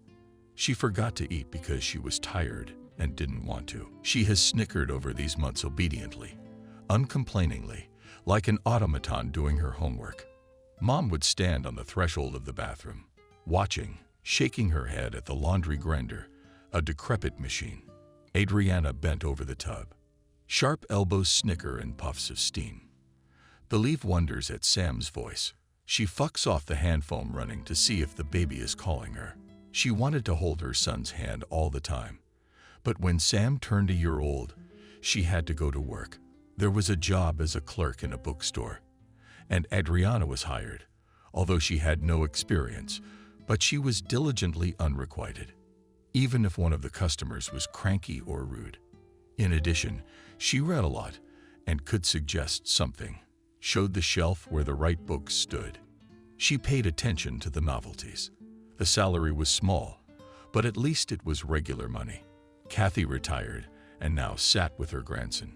Sam grew up not a garden boy in the mornings when young mothers walked by their house with all the children waddling obediently behind their backs. Sam sat on the table and gazed at this picture out the window. He had a look of sympathy written on his face, and his grandmother was tying his shoelaces, skinny and pale, with a perpetually hung throat. Was he so much like Michael in features and appearance that it made your heart ache? Grandma used to make him semolina, but he didn't want it. It was depressing to eat. He moved his spoon around the plate and wrinkled his nose at the smell of hot milk. Adriana took specially prepared nuts and raisins and began to lay out a simple mosaic of nutty bunnies with raisins on the porridge. "Son," Sam would take up the spoon until he awakened from his fantasy, and he was bored with everything. Their neighbor was Miranda, a corner, ugly girl of about 27. Plasterer on the construction site with her own hands over the dilapidated house, only for the hardest jobs they called men. Two Alkas, who quickly dragged something to her, broke off the pricks at night to sit at the table as soon as possible. Miranda made herself cozy to make everything like people. She came over, consulted. What wallpaper to choose, paint. She was used to everyone being interested. She couldn't understand Adriana's indifference to everyday life. "Yes, mother, do you even live like a refugee?" she says, looking around. "And the shabby furniture and the owner's meager closet." Adriana shrugged weakly. But Miranda was a kind soul. She carried something to treat. A bucket of apples, a plate. Blinov eagerly played with Sam. Miranda was eager to get married. Every man who paid attention to her, she was ready to wash his feet and drink water. She'd cry on his shoulder. When another romance went sour, "You've been without a man and nothing." She'd tell Miranda to blow her nose loudly. "And I'll have a baby somehow, like me. I don't have to." One time, Miranda came running in excitement. "And I met him. You have no idea who he is." "Well, who is he?" Adriana asked with an involuntary smile, wiping the plates. "He works with dolphins. We went to the dolphinarium yesterday with the girls. It turned out that yesterday they were walking along the promenade in a small group, and just then they called for a performance. That's how it happens. For 100 years you live in the city and do not notice that you have dolphins in your neighborhood, and the girls are performing so beautifully. Their uniforms are like military pianists, and the dolphins obey them, jump through the hoop, and do all sorts of things. And then in the echelon, even from the last row, Miranda saw that the man was tall and slender. Such a face, and what his dolphins were doing, except that they didn't talk. They understood him half a word. And when after the show people were offered to take pictures with the flash operas, Miranda hurried downstairs, one of the first people to be let into the pool one by one. When her turn came, Miranda was able to get a glimpse of his god dolphins. There you have to rinse your hands with seawater so the dolphin doesn't get sick, or something doesn't get infected from people. And there he is standing, dolphin. What a dolphin this guy is standing. And when he took my hand, you know, there's men like that. They just touch you, and it's over. And how did that end? You met him at Adriana. That was fun. Well, I said I liked it so much. I liked it so much. I'll come back tomorrow. He said, come. By the way, you shouldn't take me to the bench. It's fun. After Miranda left, Adriana got to thinking. She read dolphins, curing people's children. Why not? At least try to negotiate. Pay her to let her socialize with this marine wonder. Maybe it would help. She went to the dolphinarium in the morning when there was no show. Timidly, she pushed the iron gate, painted blue. The first person she encountered was a girl in shorts or a scarlet t-shirt, blonde hair tied carelessly at the back of her head. The girl was carrying a bucket of fish, and she looked sternly at Adriana. Probably sick of vacationers trying to get their way with their pets. The story about the sick boy had softened her somewhat. Come over there and talk. She pointed to the edge of the big pool. See, there's a man sitting over there, if he'll let you. We've never had one of those before. Adriana approached silently. The man sat with his back to her. He was wearing a black suit. He was looking through a file folder. All she could see was the back of his head. Blonde. Excuse me, she called out. He turned around. For a while they stared at each other. He saw a woman not young, but a heavy-set figure, hair, short waves. You ask, a deep crease between her eyebrows. The dress below the knees is very plainly made. You can see that long ago waved her hand at the fashion of a puffy shawl on her shoulders bathed in it from the sea. The breeze is fresh. Then something changed in his face, and he recognized Adriana. Was she uncertain? Asked Ethan. She too was not immediately able to recognize in this man in whom nothing of the boyishness of her classmate remained, the other quite different. The stare was stark and even heavy in his shoulders, and more gray in his hair than she had in one movement. He stood looking at her and remained silent. Did you come to me? Finally, he asked. Did you find me? She shook her head. Kelly, she told me a long time ago that you were dead. He touched his temple, covered his eyes. So all these years she'd thought of him as dead. Where did that fool Williams come from? Did she tell you about Chechnya? I just got shot. It's a common thing. I was in the hospital for a long time, almost a year. My mother left everything. She came to nurse me back to health. She's waddling around with a stick. And then we moved here. It's the right climate. And I found some relatives. And you, he corrected himself. You and Michael vacation here. Why do you need me? I buried Michael, she said simply. And my son is sick. They say dolphins can heal. They can. For a few minutes, he looked away. She tried to catch his gaze, whether he would allow it or deny it. She thought he was hesitating, and he just couldn't manage his face. But when he turned back to her again, his expression was calm. What are we talking about? Bring her in, he said. Even probably will help. Maybe you too, because you don't look so good either. And she was silent, and for the first time in a long time she spoke sincerely. No, Ethan, I haven't wanted to live for a long time. I'd like to raise Sam somehow, he answered. Not at once. We used to think differently, he said. When someone died, it was like being on an airplane. I'd see a paratrooper being dropped. One went in, the other got a tap on the shoulder. Are you next? None of us are staying here. We're all next. So live those 3 seconds like a human being. And he added, wait, you're coming with me now. She got her file back with a bucket full of fish and beckoned her, brought her to the edge of the pool. Come on, stand over here. Adriana saw there in the depths vertically stands a dolphin and looks at her from his dolphin, its blue dimension. Hold out your hand. That's it. Ethan took her hand. She felt the rough and hardness of his palm. A moment later, Dolphin leaped into the air, and she felt the instant touch of his nose. She awed, look, but that's gentler than a horse's lips. That's a good for you, Barney. That's a good one.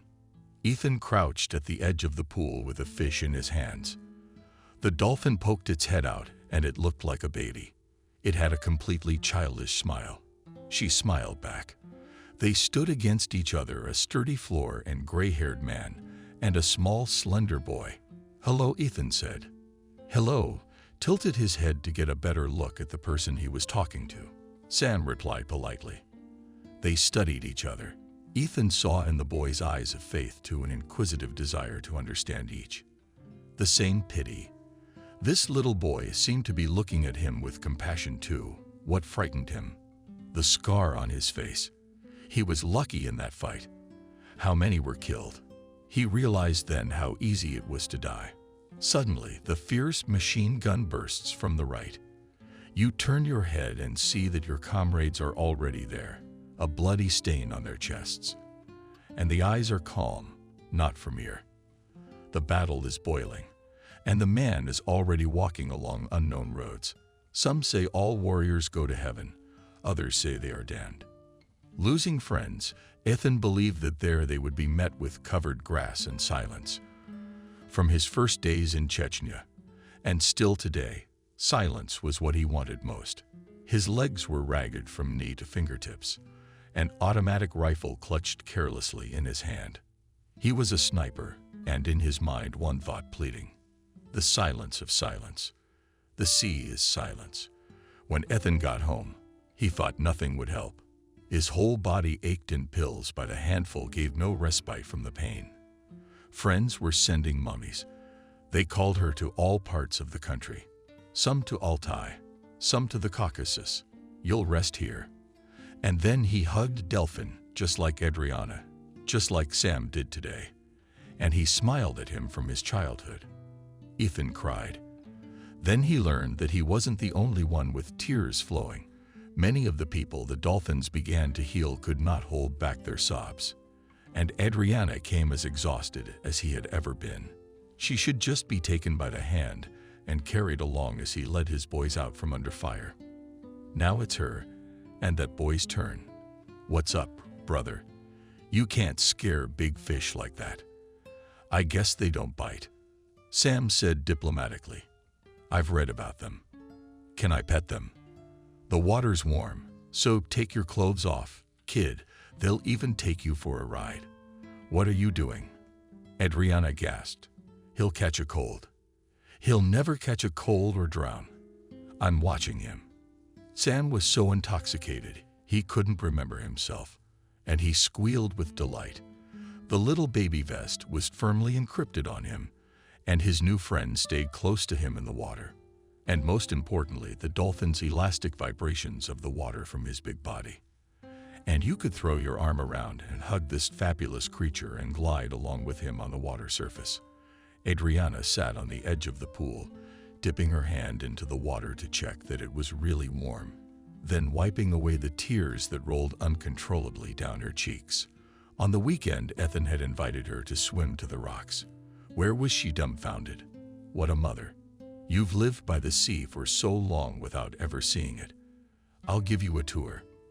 Adriana couldn't even imagine what her mother would say. Her daughter had decided to act like a girl again.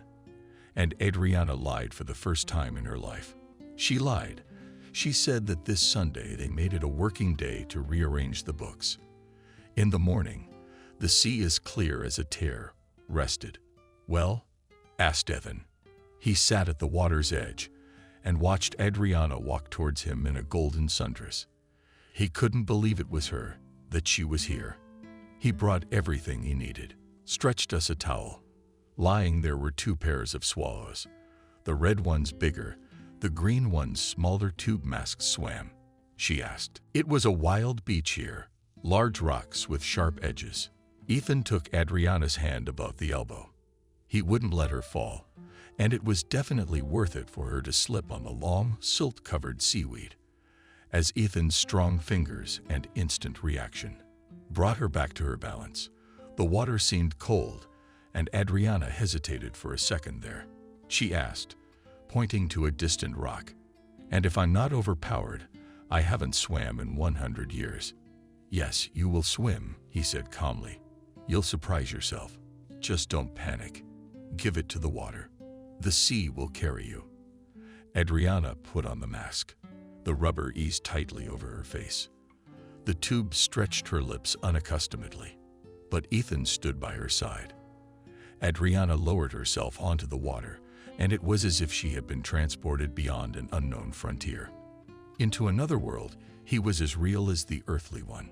But until a moment ago, it had not existed for her, and now she was part of it. And only in the audible strain of her breath sounded her amazement. Adriana poked her outstretched fingers into the rock, feeling the prickly shells and fluffy strands of seaweed beneath her hands. Ethan gestured for her to sit down. She sat down. Suddenly, her head was above water. Again, the crossing of the unknown boundary seemed overwhelming and the air cold. God, how far away the shore was. They sat in the middle of the sea, hair wet, wind lapping. She turned to Ethan even now, after the sea font with salt-shot hair.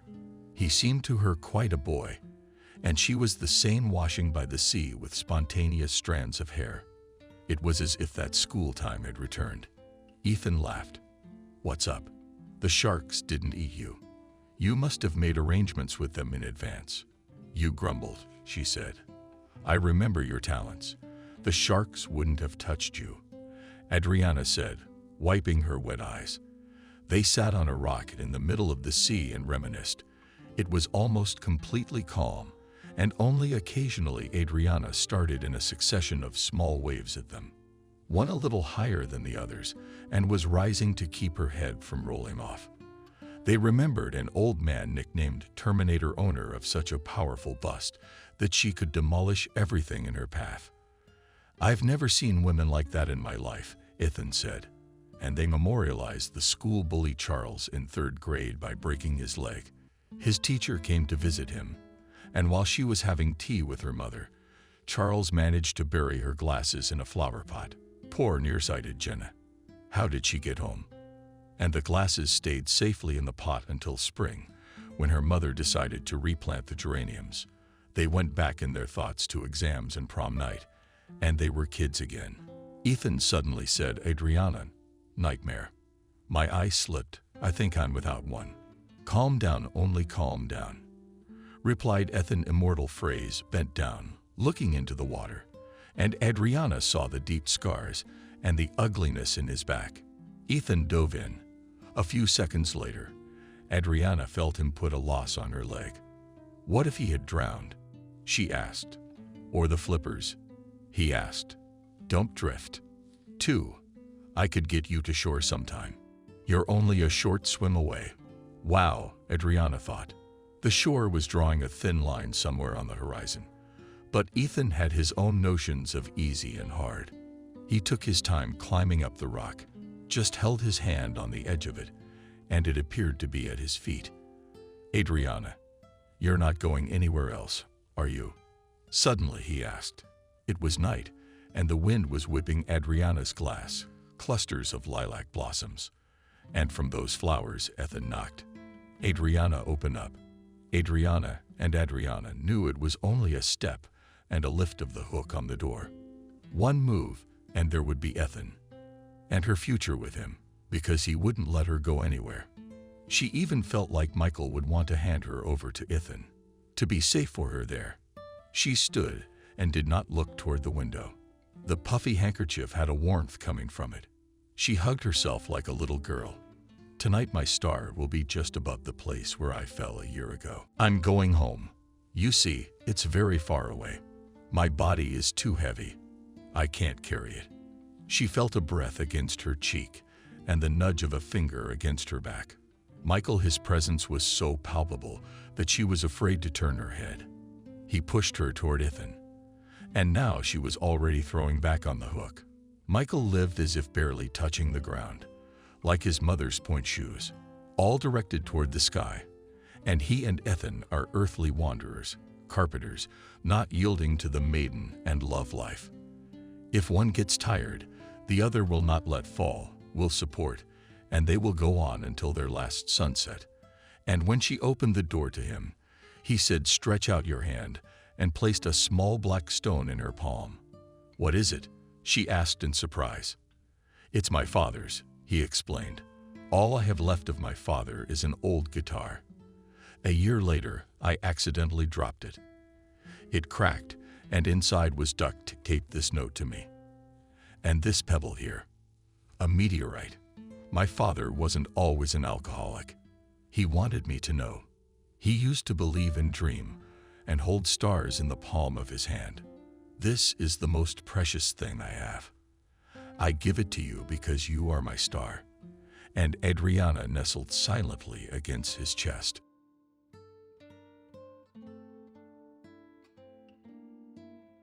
Subscribe and click the bell.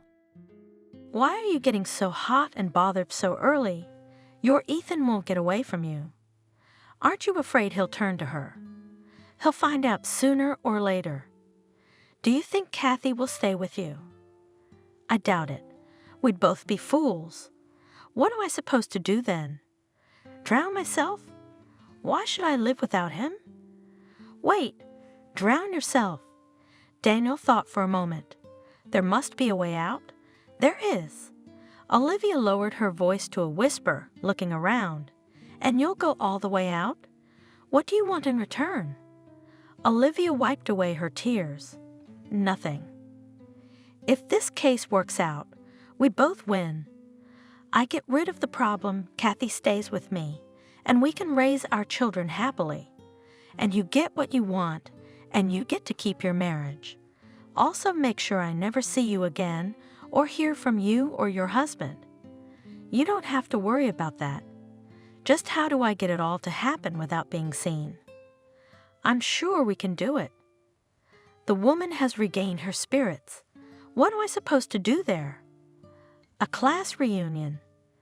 Kathy pondered, trying on one dress after another in front of the mirror. It's been 5 years since we last saw each other. They'll start reminiscing again, telling stories from their school life for the 105th time and laughing at them. Why? This is probably the best one. She decided on a strict dark blue dress made of a thin, shiny fabric. The woman pulled a matching scarf from her dresser drawer and deftly tied it around her neck. She added earrings, a ring, shoes, a purse on a thin leather strap, and spun around in front of the mirror, assessing her reflection. Then she sat down abruptly on the edge of the bed and moaned. I'm afraid to go there. I don't want to meet Ethan, and he'll be there. Lisa had warned me. Why rake up the past? And what's in the past? A youthful crush. But it's been years. Right. She jumped to her feet, tossing back the unruly locks of dark hair. I'm calm.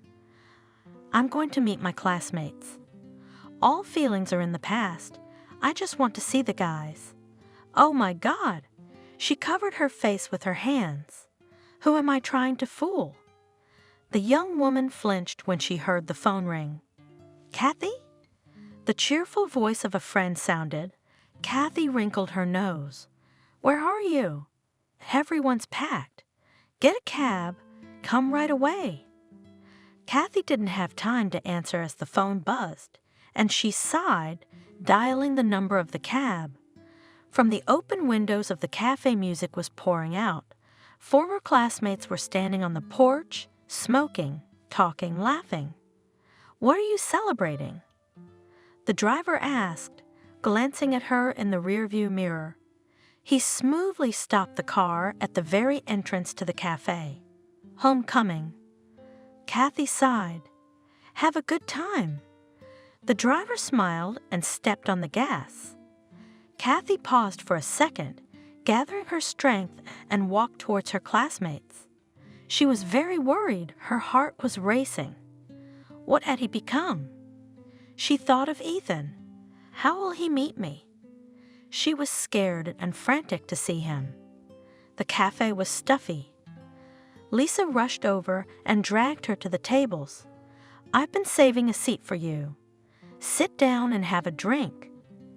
Kathy warmly greeted her classmates, exchanged a few duty phrases, but her gaze involuntarily slid around the hall in search of the one who made her poor heart flutter. He's not here yet, joyfully informed her friend. Who? Kathy asked, blushing. Ethan. You're looking for him, aren't you? I'm not looking for anyone. I'm not looking for anyone. I'm not interested in him at all. At these words, Lisa laughed and shook her head. It's stuffy in here. Shall we go and get some air? She headed for the exit, followed by the others. They stood on the porch of the cafe, exchanging meaningless phrases. Oh, girls! One of them was surprised. Who is it that drove up in such an expensive car? I don't believe it. Kathy turned her head and saw a big black Jeep, which dashingly drove up and stood in the parking lot. Holy cow! The other girl noticed. It's Ethan himself. The girls were talking animatedly, and Kathy's heart raced when she saw a tall, broad-shouldered, handsome brunette in a light business suit and model shoes, smiling and spreading his arms wide, walking toward them. A man can't be so handsome, Someone laughed. A rich groom. Do you know if he is married? Asked the first beauty of their class. When has having a wife ever stopped you? The girls laughed. I don't know anything about him at all. He may be a father of many children. The first dance with me, please do not borrow. As they exchanged jokes, the girls ran off the porch and into Ethan's arms. Hello, Kathy. Ethan smiled broadly at the girl. He hugged her and kissed her cheek. Hello, Ethan. The girl trembled at his touch. Goosebumps ran down her body, and she blushed, embarrassed by his proximity. Why are you so excited? She scolded herself. It was just a kiss between former classmates and nothing more. But she realized that nothing had been forgotten. She was still attracted to him. Pearls, Ethan proclaimed cheerfully, looking around at everyone. You're so beautiful, come on. I want to drink to you. The girls, laughing, followed the young man into the hall, each wanting to be closer to him. Well, what are you doing like you're not alive? Looked back at Kathy, friend. Catch up. I'm coming. The girl sighed and went into the hall. The evening was a great success. The young people were having a lot of fun. Kathy's heart sank when her gaze happened to meet Ethan's. He talked to everyone evenly, not singling out anyone for attention. What are you, like a taut string? Her friend interrupted her. Distracted, relax, drink champagne, smile. Everything is great. Let's go dancing. Stop sitting around the table. Lisa dragged Kathy into the circle as light music began to play. Kathy made an effort to put on a smile, and Ethan was right there. Kathy, I don't recognize you. He shouted in her ear, the loud music making it hard to talk. You're even more beautiful now. I've been thinking about you. He pressed his lips to her cheek for a moment. Kathy was silent, her heart ready to jump out of her chest at the light touch, the skin on her cheek burning. She felt a silly smile spread across her face against her will, but she couldn't help it. She wanted to be with him like this all night, dancing in the darkened room. A slow tune began to play. Would you like to dance with me? Taking her hand, Ethan asked. No, Kathy breathed out, her legs shaking as she felt his hands on her waist. She felt his hands on her waist and winced when he leaned over and kissed her cheek or temple, or pressed her against him, or leaned away from her and stared at her in admiration. The girl didn't notice how jealously her classmates were watching them. Ethan still has a crush on you. Playfully, Lisa remarked as Kathy returned to her table. Don't make that up. The girl blushed. It's just a dance. Friends, announced the host of the party. Our evening has come to an end. I say goodbye to you and wish to meet in the same composition in the next 5 years. School years have passed imperceptibly, leaving an eternal trace in your memory. And no matter how much time passes, I hope you will remember each other. Goodbye. The guests slowly began to disperse. Someone, having said goodbye, left alone. Someone had already found a company to continue the evening elsewhere. Kathy shuddered as she heard Ethan's voice behind her. Can I walk you out? Why? She was surprised. I don't live far away, and how would you do it? You can't drive when you're drunk. We'll walk. The car is parked at the cafe until morning. Nothing will happen to it. Shall we go to the embankment? I don't want to part with you. Don't say no. He took her hand, pressed it to his chest. When else can we be alone like this? All right. Kathy gave in. Her sixth sense was chiming in, warning her not to accept the invitation, but she didn't heed it. A long-standing crush drowned out all reason. Why do you need a backpack? Ethan pulled the backpack out of the car and slung it over one shoulder. I think we could use it." Smiling enigmatically, Ethan said. They walked slowly down the embankment. Even silent next to Ethan, Kathy felt good. "Let's go down to the river, shall we?" The young man suggested when they came to a staircase that led down to a narrow strip of beach. "Remember when we could sit here until morning and make out?" He gave her a hand, helping her down. There under the bridge was their hiding place, protected by the concrete slabs of the boardwalk and the base of the stairs. We were teenagers, chilly. Kathy shivered in the fresh river wind. "I'll warm you up. I've got this." Ethan solemnly pulled out of his backpack a blanket, a bottle of champagne, 2 glasses, and a box of chocolates. "Remember when we used to sit here like this after the last exam at school and drink champagne?" "So much water has passed," thoughtfully answered the girl, sitting down on the carefully confused plaid. "I remember almost nothing." "Why are you deceiving yourself?" The young man deftly opened the bottle, poured the drink, and handed 1 glass to the girl. "I see that you remember everything perfectly and have not forgotten how we loved each other." "Don't flatter yourself." She took a sip of champagne. "Then we were children. Today we are different." "I couldn't have been wrong." Ethan said heartfelt, taking the glass from her. "Look at me." He turned her toward him. The same look, the same feelings. He kissed her lips lightly.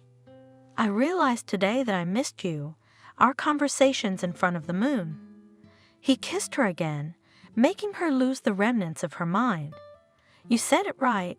We are different. You are a woman. I am a man. We are attracted to each other. Why can't we give you pleasure?" Ethan put his arms around her, laid her down on the plaid, and began to cover her face with hot kisses.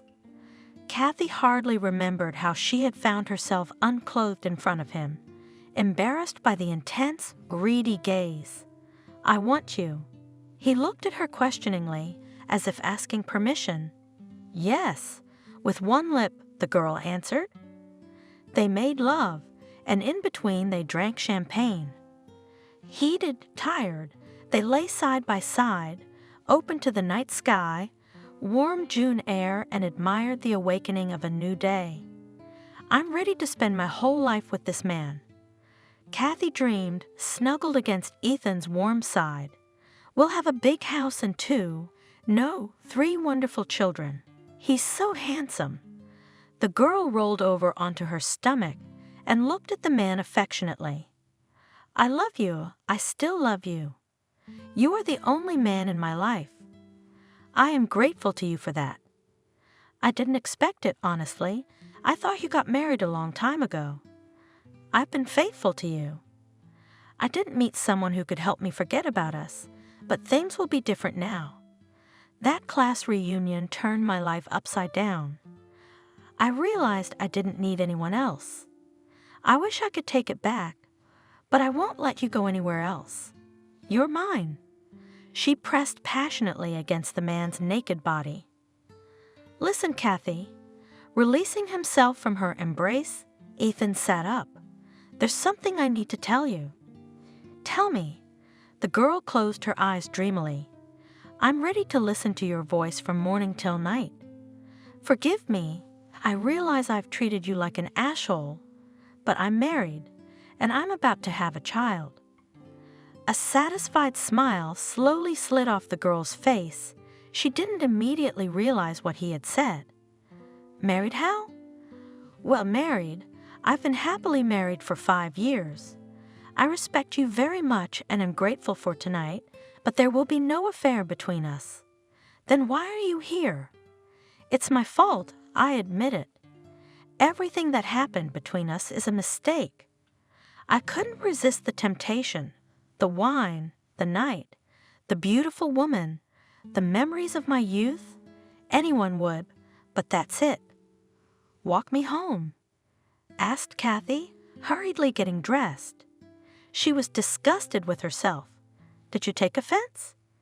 Ethan stood up, starting to get dressed as well. "We're adults.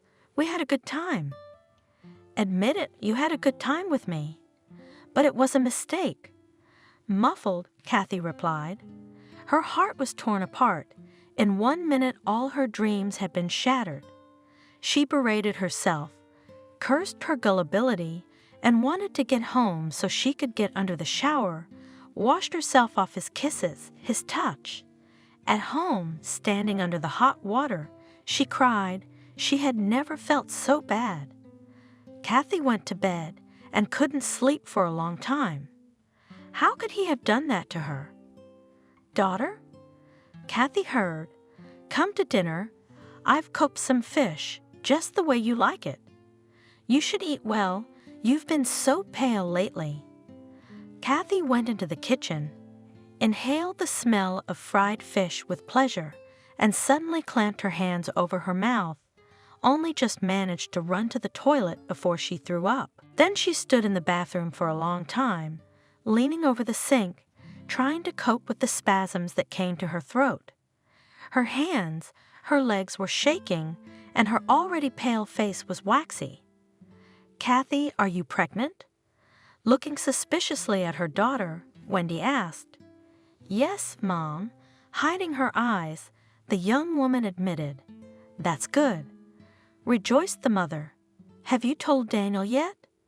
What's Daniel got to do with it? Kathy asked tiredly. It's not his baby. How could it be? Wendy stared at her in bewilderment. Who is it from? Really? It suddenly hit her. Did Ethan knock you up? You shameless girl. Did it all work out at your high school reunion? You cheated on a guy like that. Are you going to chase after Ethan like a dog again? Didn't he get on your nerves enough in high school? Even so, I love him and I don't want your Daniel. And he's ready to marry you. No, he's married. His wife's expecting a baby. I won't break up a family. I don't have the right to do that. And you keep quiet. Does he have the right to break up your life? Who'd want you with a baby? Have you thought about it? What will people say? You're stupid. You're in your 3rd decade, and you're still smart. Calm down, Mom. Kathy wrinkled her nose. I'll pick up the baby myself. Kathy. Wendy sat down beside her daughter and took her hand in her own. And you marry Daniel. Say it's his baby. It's not due yet. No one will know but us. Don't make it up. The woman snatched her hand out of her mother's grasp. I'm not going to start my family life with deceit. Daniel is not a fool. He will suspect a lie, because we have not been intimate. No. Mother spoke with determination. I won't leave it like this. He must answer for everything. Mom, don't you try to calm down. Your mom, unfortunately, cannot help. The blood clot has broken off, and this is instant death. We got there, but it was too late. Is that how it happens? In despair, looking at the nurse, asked Kathy, swallowing tears. She'd just been talking, laughing. It happens. I can call someone to come and support you. You shouldn't be alone right now. Yeah, I'll make the call. With unresponsive fingers, she dialed Daniel's number. He arrived almost immediately. What happened? The man stepped aside to let the strangers who were carrying Wendy's body out of the driveway. Yes, the woman was dead. One of them answered, Daniel. Kathy rushed towards him. Mommy's gone. She snuggled into his shoulder and sobbed. Will you stay with her? Asked the doctor. Yes, Daniel answered, hugging the inconsolable Kathy. We gave her a sedative. She should sleep and come back tomorrow to do the paperwork. Later, Kathy could hardly recall the events of the following days. Daniel had taken care of all the troubles. He supported the young woman, was always by her side, organized the funeral and the wake. Kathy did not understand what was happening. She felt in a kind of prostration. On the day of the funeral, when everything was over, the young people were left alone in an empty apartment. Daniel, thank you. The woman looked at him gratefully. If it hadn't been for you, I don't know how I would have coped. It all came at once. Do you want me to stay with you? Yeah, I can't be here alone. I know I have to get used to it, but I can't yet. It's so empty without my mom. Tears came to her eyes, and she looked at the picture of Windus with the black stripe on the frame, but Daniel pulled her to him, hugged her. Don't cry. I'm with you. I'm here for you. They stayed like that all night, hugging each other, falling asleep and unnoticed. Let's go for a walk? Daniel suggested at breakfast. You need a little distraction. I don't want to. Picking at her plate with her fork, Kathy replied, I don't want to see anyone right now. The man looked at her affectionately. That's what happens when people leave. We're all guests on this earth. We all have to go sometime. Wendy's gone, but we're still alive. Who's going to feel better if you sit alone all day? Do you want to get sick? Mom wouldn't praise you for that. Come on, pull yourself together. You don't understand. Kathy said in despair. We'd had a fight with her. I yelled at her, and then she got sick. It's my fault she's dead. Our quarrel triggered the seizure. Don't talk nonsense. Daniel frowned. You read the report? The clot broke off. It could have broken off earlier, it could have broken off later, but it would have happened anyway. There's no way to control it. What's the point of blaming yourself for something that's not your fault? You're so good. Kathy looked at him gratefully. Daniel had surrounded Kathy with such care and attention that she felt involuntarily attracted to him. Kathy. One evening the man confessed, Do you know how much I love you? My love is enough for the two of us. You're alone and I'm alone, marry me. Daniel, I'm very good to you. The woman raised her eyes to him. And of course I'm ready to marry you, but before I do, I want to confess something. She was silent for a moment, gathering the strength to make her confession. The man looked at her with a smile. Daniel, I'm pregnant. What? He tensed. Kathy could see his cheekbones set. Who's the lucky guy? That's Ethan, my classmate. I could hide the pregnancy from you, but that wouldn't be fair. You've done so much for me these past few days, I just can't keep quiet. If you leave, I'll understand. I love you too much. After a long silence, Daniel spoke. That's why I'll take your child as my own. I'll never reproach you with a word or a look, I swear. I just want to be with you always, but I have a favor to ask. Don't ever tell anyone it's not my baby. Promise? I promise. Daniel, I don't know how I deserve this kind of love. Thank you for being there for me. I couldn't have done it without your support. So much has happened, so many changes in my life. I've lost my way. I really need you. Kathy said, and she believed her words to be true. So you'll marry me? I think we're in too much of a hurry. Mama's just been buried. What kind of wedding can we have? We'll get married in a year. Daniel said sensibly. In the meantime, we can have a quiet marriage. You don't want the baby to be born fatherless, do you? The last argument finally dispelled Kathy's doubts, and she agreed. A couple months later, they were husband and wife. The woman's pregnancy had been difficult, and she hadn't left the hospital in months. During the night, Kathy woke up to a sudden twisting in her stomach. The sharp pain made her cry out. What happened? Daniel asked sleepily, waking up immediately. He turned on the light and saw his wife's pale face contorted with pain. Has it started? Yes. Barely catching her breath, Kathy replied. Hang on, I'll call an ambulance. And you breathe, breathe. He quickly dialed a phone number and called the medical team. Can I help you get dressed? I don't feel well. The woman complained. Don't be afraid, my dear. Everything is under control. We'll take you to the hospital, and the doctors will help you there."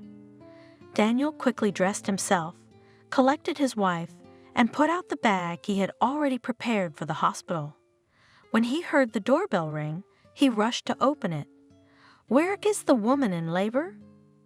Entering, the doctor asked businesslike, "Something you pale. Can you walk?" "I'll try." Daniel helped his wife up. "Ouch!" Kathy cried out, writhing in pain and clutching her stomach. "Stretcher!" shouted the doctor.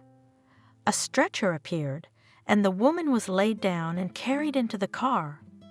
"Doctor?" asked a worried Daniel. "Is she going to be all right?" "Don't worry, Daddy. She'll be fine." The car drove off, and Daniel went to the hospital after it. "Where's my wife?" he asked the girl nurse in the emergency room. They took her to the delivery room. "You're going home. There's nothing you can do for her now." "No, I'm staying." The man sat down in a vacant chair. He couldn't find a place to sit. He stood up, paced the hallway, trying to pull himself together. "Are you Kathy's husband?" The doctor came out of the door. "Yes," rushed over to him, a worried man. "Your wife's unconscious right now, and the labor's severe. You must authorize a C-section. Unfortunately, she can't. I don't want to live without my boy. Where is he? I want to see him." She sat up abruptly in bed and looked at her husband with distraught eyes. "Let me hold him in my arms." "Calm down." Daniel looked at her anxiously. "You're not yourself right now. I buried our child. You don't understand." The woman clutched at his arm. "I want to see him. Let's go to the cemetery and open the grave. I'll only look at him with one eye. I want to memorize his face at least. Please, please." Tears were streaming from her eyes. Her lips trembled. She was shivering. "Nurse." Daniel ran out into the hallway. My wife was hysterical. A nurse came running, followed by the doctor. Sobbing Kathy, they put her in bed, gave her an injection. She burst out, screaming, begging for the baby, her head throbbing on the pillow. After a while, the woman fell silent, sobbing pitifully, and then fell into a troubled sleep. "You go home," Daniel, the doctor, advised. "She'll sleep until morning. You'll have a hard time with her at first. It's all right. I'll manage. It's a good thing she hasn't seen the baby. She'll forget sooner." But the doctor was wrong. Kathy didn't want to forget her baby. When she was discharged from the hospital 2 days later, the first thing she did was tell her husband to take her to the cemetery. There she fell on a small grave, wrapped her arms around it, and sobbed bitterly. "Olivia, I'm home." Ethan threw the suitcase at the threshold and went into the living room. "Where are you, darling?" "I'm back. I was so afraid I wouldn't make it back from my business trip in time for your delivery." "Here's our daddy back." Smiling Olivia came out of the room with the baby in her arms. The woman's eyes shone with happiness. "How? Already? Why didn't you tell me you were going to have a baby?" He frowned. "I would have come right away. I wanted to be there for the birth." "Sorry, our son didn't want to wait for you to come back. Won't you give me a kiss, darling? Don't you want to see our baby?" She handed the baby to his father. "How tiny he is," the man said, taking his son in his arms. He looked at the boy with fondness and tenderness, then kissed his wife. "Thank you, my love, but next time I'll never leave you alone before the birth." Ethan leaned over his son. He was so preoccupied with him that he didn't notice the shadow running across Olivia's face. "Why so sad, friend?" Lisa sat down across from Kathy at the cafe table. "What's wrong with you? Why are there tears in your eyes? Are you moping? I've been saying for ages, stop killing yourself over your firstborn for another.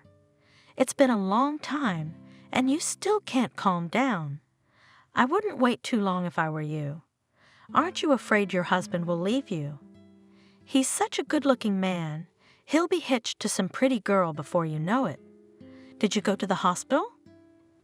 That's what I wanted to tell you. The doctors say I won't be able to have any more children. The woman said sadly, the labor was hard, then complications, and that's it. I can't get pregnant again. Is that the final verdict? Yes, I've had every cell examined, but the result is the same. I'm infertile. Why, Daniel? Does he know? No, I don't dare tell him. I'm afraid to imagine his reaction. Do you think he'll leave you? I don't know. I don't care. I don't think I love him. After I lost the baby, he and I became like strangers. I don't see him much. He's got his own business. He's at work all day. I'm alone. Why do you live with him if you don't love him? It's a real hard labor. If I were you, I'd have gotten a divorce or a lover long ago. Lisa winked at her friend. What are you talking about? Kathy waved her away. I couldn't even think of such a thing. I'm grateful to him for being there for me in my time of need. He's been there for me. He's been there for me. He's so good. He's easy and simple. He does everything for me. You can't get very far on gratitude. Are you really going to spend the rest of your life feeling indebted to him? Doesn't he know you don't love him?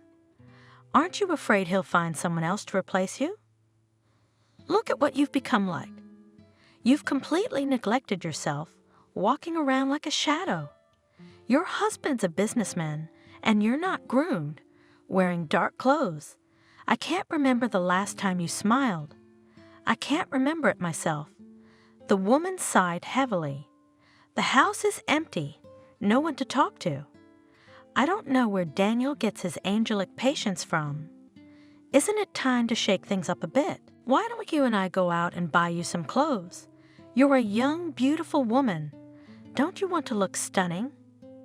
If my husband allowed me not to save money on myself, I would have already collected a collection of clothes from the most expensive fashion designers.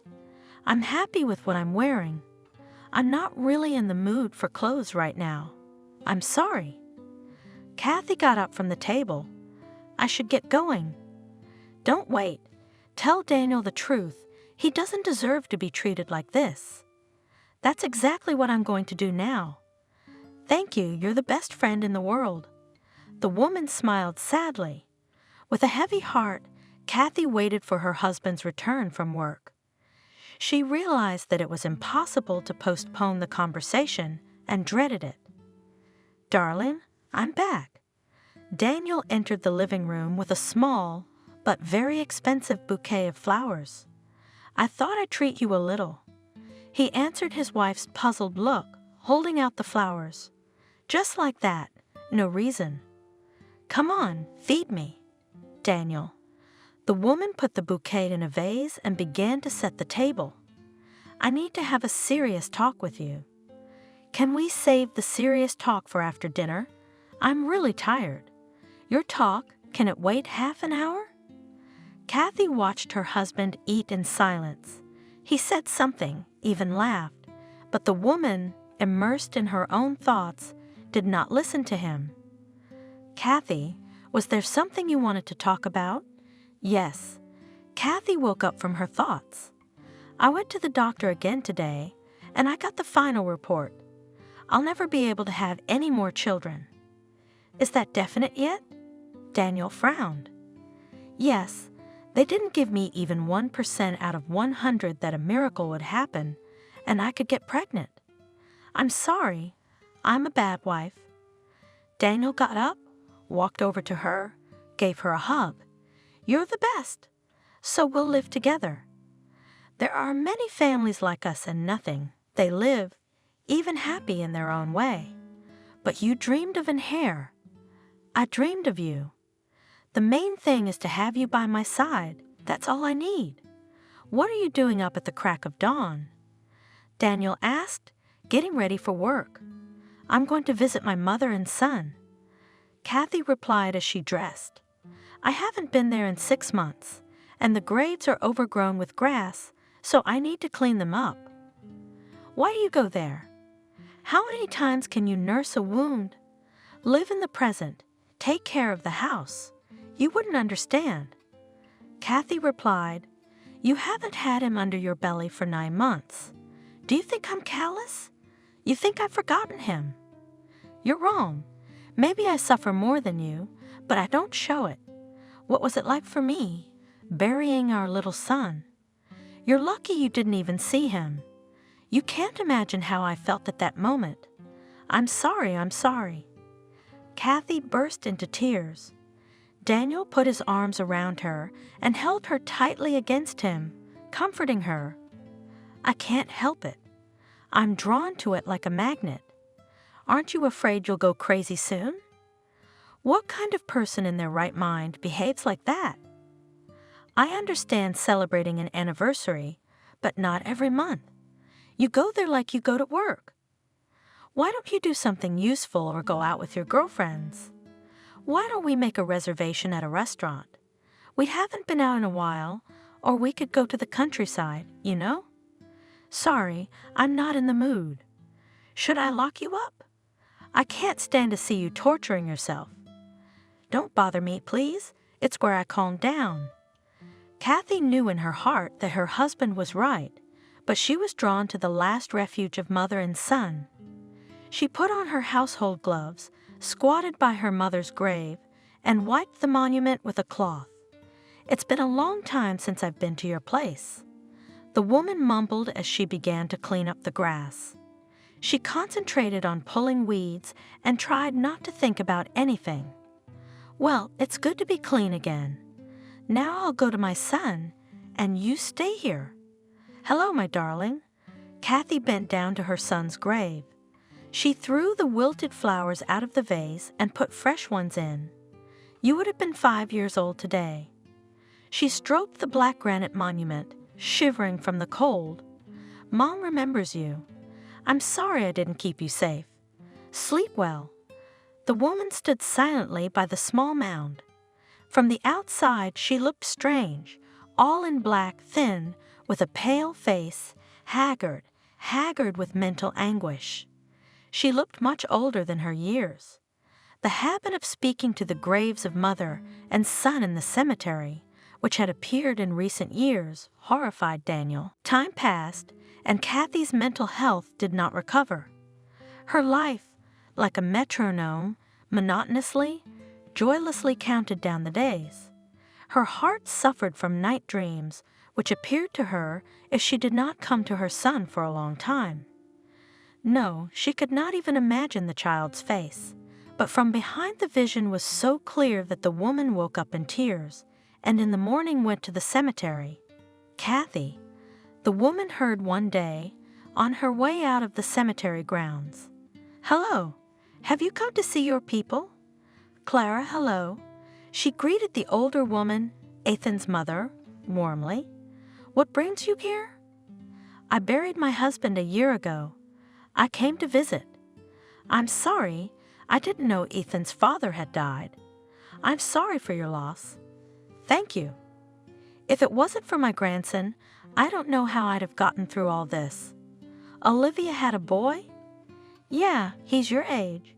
You had a baby with her at the same time. Yes. I didn't know. Look what a nice little boy we have growing up. The woman took out of her purse a photo of a smiling 5-year-old boy and handed it to Kathy. He's beautiful. And he's so smart. Ethan wasn't like that at his age. Kathy almost fainted when she saw the picture. Her heart raced. There was something painfully familiar in the boy's features. Tears came to her eyes. No, she thought, my baby would probably look like him, for he is Ethan's son too. Oh, Kathy! Clara came to her senses. I'm sorry, you stupid fool. I was so happy I forgot you'd lost your baby. Don't kill me like that. You and your husband are still young. You'll have a baby. Baby, it's such a happiness. Kathy smiled sadly at the woman and hurried away, she knew that she would never have this happiness. "Olivia, where have you been again?" Ethan grudgingly watched as his wife, smiling stupidly and looking at him with eyes dazed from alcohol, took off her shoes in the hallway. "At the club? Where else? Did you miss me, darling?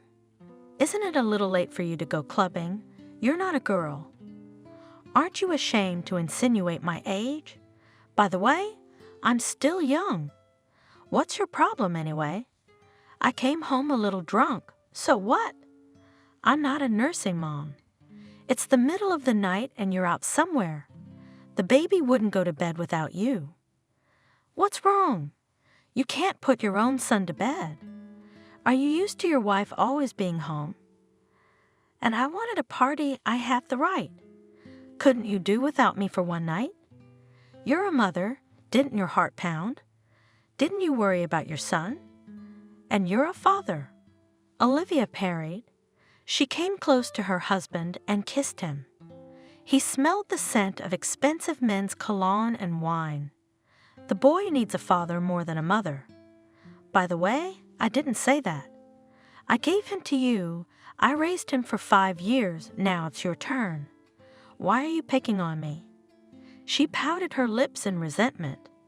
Can't I have at least one night a year to relax the way I want to?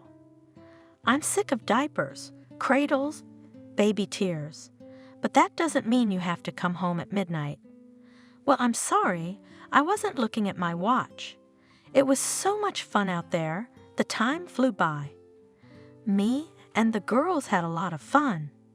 You've changed a lot lately. What's going on? Nothing's going on, she shrugged.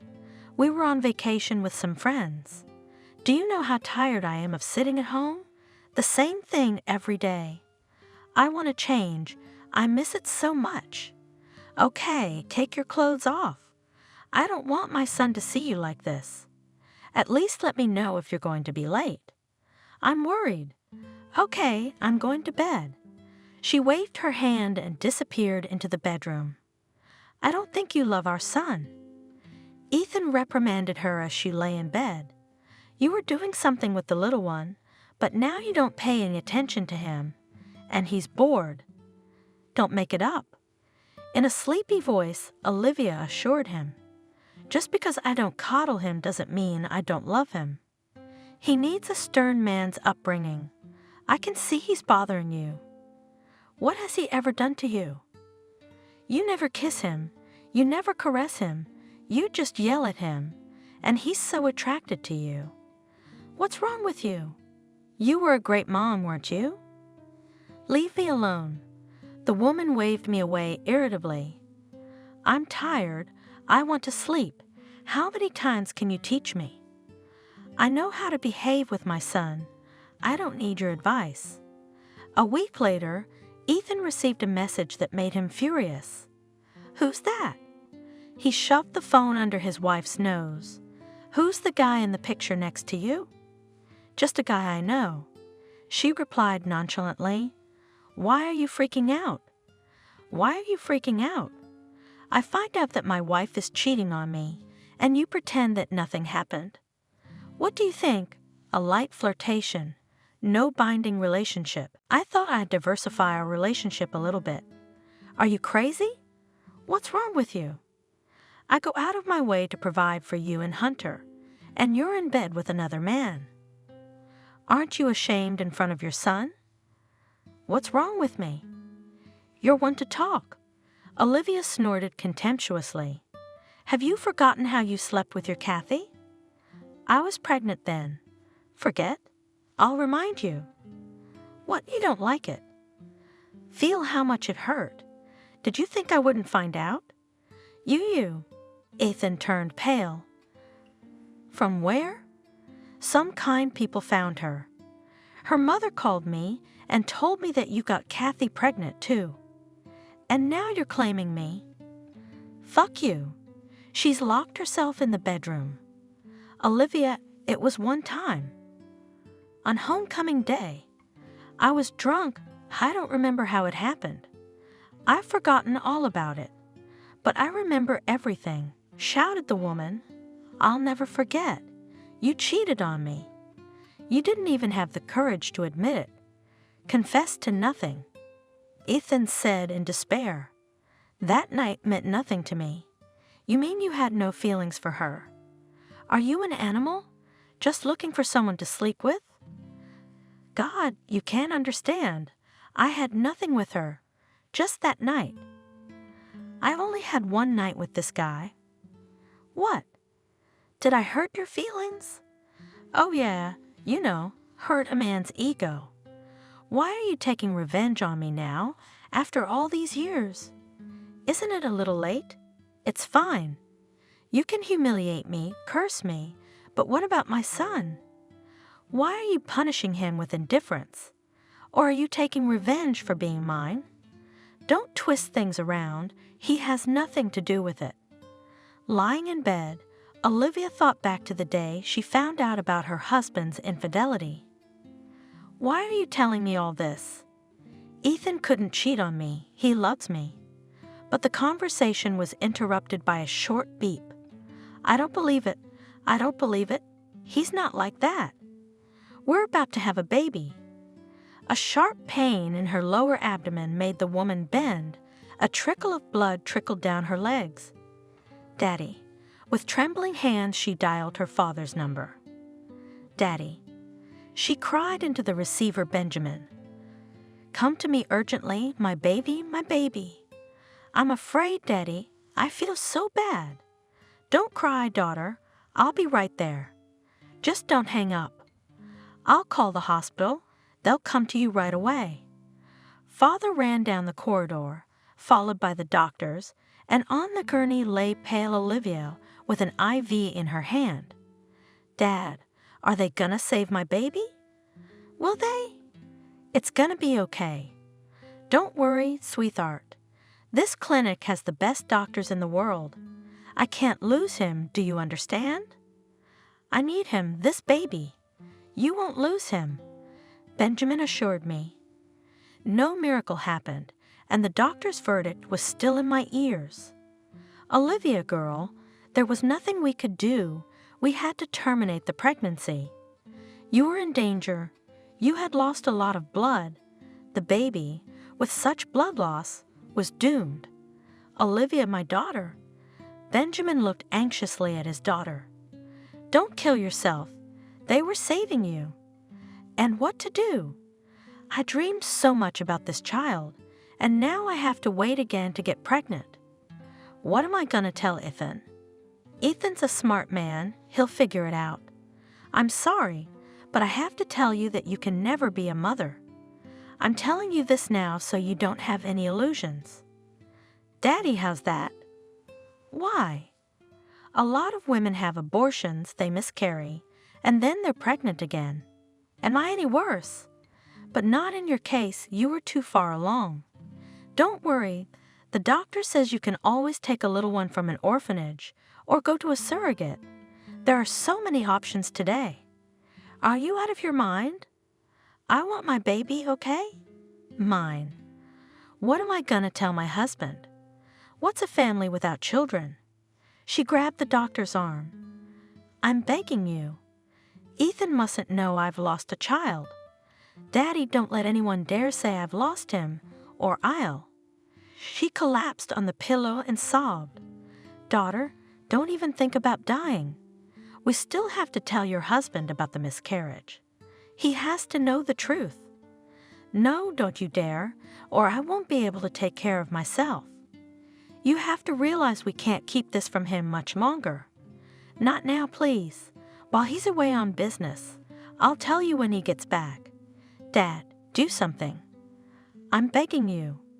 Your daughter's family is on the verge of disaster. What is there to do? I'd give anything to make you happy, but there's nothing money can do. Olivia couldn't stay in the ward. She went to the hospital park, sat on a bench and cried. Woman, can I help you? Someone's hand rested on the woman's shoulders, shuddering with sobs. She raised her head.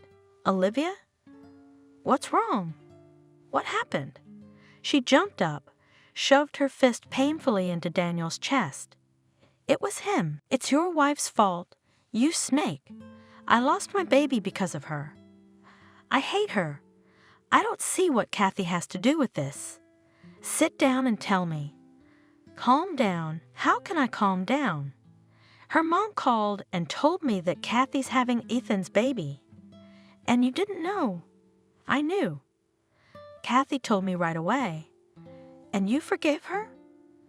Married her knowing she was pregnant with another man's child. Of course I love her. I had to accept her as she was. And I was stupid to be happy that he loved me. I didn't even look at the others. I was faithful. But she cried again. We had a good night out. I don't get it, Kathy. When her mother, Wendy, called, I had a miscarriage. I was pregnant too, with my husband's baby, not another man's. And now I'm never gonna have kids. Why would Ethan want me childless? He'll leave me the first chance he gets. Kathy, you ruined our family. What are you doing? Getting all hot and bothered? Your Ethan won't leave you. If he wanted to, he'd have left a long time ago. How many opportunities have there been? And Kathy hasn't given you any reason not to trust her. Aren't you afraid he'll turn on her? He's gonna find out she's carrying his baby sooner or later. Do you think Kathy would stay with you if he beckoned her? I doubt it. We'd both be fools. What am I supposed to do? Drown myself? Why should I live without him? Wait for drowning. Daniel thought for a moment. There must be a way out. There is. Olivia lowered her voice to a whisper, looking around. We can switch the baby. I don't care whose baby it is, as long as my husband doesn't find out he's not the father. I've got it all figured out. What's the time difference with Kathy? I don't know, a month or two. What's it to you? What was it supposed to be? A son? Why are you giving me riddles? You see, I don't like raising someone else's child. It'll always remind me of the affair. And you said you forgive me. Olivia grinned. Do not cling to the words. I dream of my own. If you are ready for a switch, how would we arrange that Kathy child, she is also waiting for a son, became yours? Let's restore some justice, so to speak. Let the boy be brought up by his father. He doesn't even know about him. I'm willing to sign any papers to keep the whole story quiet. And what do you want for that? Olivia wiped away her tears. Nothing. Just to get rid of the baby. If it works out, everybody wins. You get the baby and I get rid of him without blood and tears. The father gets his son. Only your wife will lose. Olivia grinned evilly. Serves her right. Don't hang on other men's husbands. She took my son, and I'll take her. In a year's time, she'll get pregnant again and have my child, and everyone will be happy. And make sure I never see or hear from you or your husband again. And in fact, let's pretend we don't know each other. You don't have to worry about that. The only thing is, how do we do this discreetly? We'll need a doctor's help, but I don't think any of them would agree to a forgery. Don't worry, the woman's got her spirits back up. The doctor I had my baby with is a friend of my father's. We'll arrange for Kathy to go to him for the delivery. He'll do everything before anyone knows I've lost the baby. I'll pretend I'm still pregnant. My dad will arrange for me to stay at the clinic. It's easier to hide the loss of the baby. You'll let me know when you're due, and the rest will be up to the doctor. Are you sure? We won't get burned. You guarantee it. Can you trust him? He'll do anything for me, and if he doesn't want me, I'll get my dad involved. So, are you ready to write a waiver right now? I can't wait to see our contract signed. Let's do it this way. I'm actually waiting for my wife to come home from counseling. I'll take her home and call you, and in the meantime, you find out what's going on. If the doctor doesn't agree, then it's not worth it. I don't want to risk it. Kathy won't forgive me if he finds out what we're up to. Don't worry. No one will find out. They went their separate ways, and 2 hours later, they were sitting in the chief of staff's office. Daniel, do you realize what you're setting me up for? The doctor was horrified by Olivia and Daniel's plan. If any information leaks out, I'll go to jail. It's a crime. It's a crime to make me childless. The woman said, "It's okay. We'll grow up. He'll be no worse than anyone else. He will not go to a foreign family, but to his own father. Don't you feel sorry for Kathy? She's been dying to lose a child for a while. Think of what she's going through. Was she sorry when she was screwing my husband? I guess she didn't realize she was hurting me. It's okay. Let her feel what it's like to lose a child. Do you have any idea what would happen if the forgery came out? We'd all go to jail. If you don't tell us, no one will ever hear from us. Daniel, are you sure you're ready to give up your unborn child? You bet I am. I don't want a living reminder of my wife's infidelity. I dream of my hair, and I'm determined. Don't you feel sorry for your wife? She'll cry, she'll cry, she'll stop crying. I'll do my best to make Kathy forget about the child as soon as possible. Think about it. You're saving 2 families from destruction. Yeah, but at what cost? Taking a mother's son away from her? That's inhumane. I don't know. I'm not ready to take that step. It will be your fault if Ethan leaves me. Olivia screamed hysterically, and he'll leave me when he finds out I can't bear him in hair. For my father's sake, for the sake of your friendship, help me. I want to be happy too. Does Benjamin know what you're up to? Naturally, and he supports me in everything I do. His daughter's happiness is more important to him than anything else in the world. Mind you, your risks will be generously paid for. All right, the doctor has given up. But swear you won't back down at the last minute and keep it a secret. I don't want to lose my job. You don't have to worry about that. We both have a vested interest in silence. Where are we going to get proof that the baby died? I'll take care of the death certificate, but you'll have to bury the baby in the cemetery. I'll take care of that. Daniel looked seriously at Olivia. An inconsolable mother should be able to say goodbye to her son. Everything should look natural.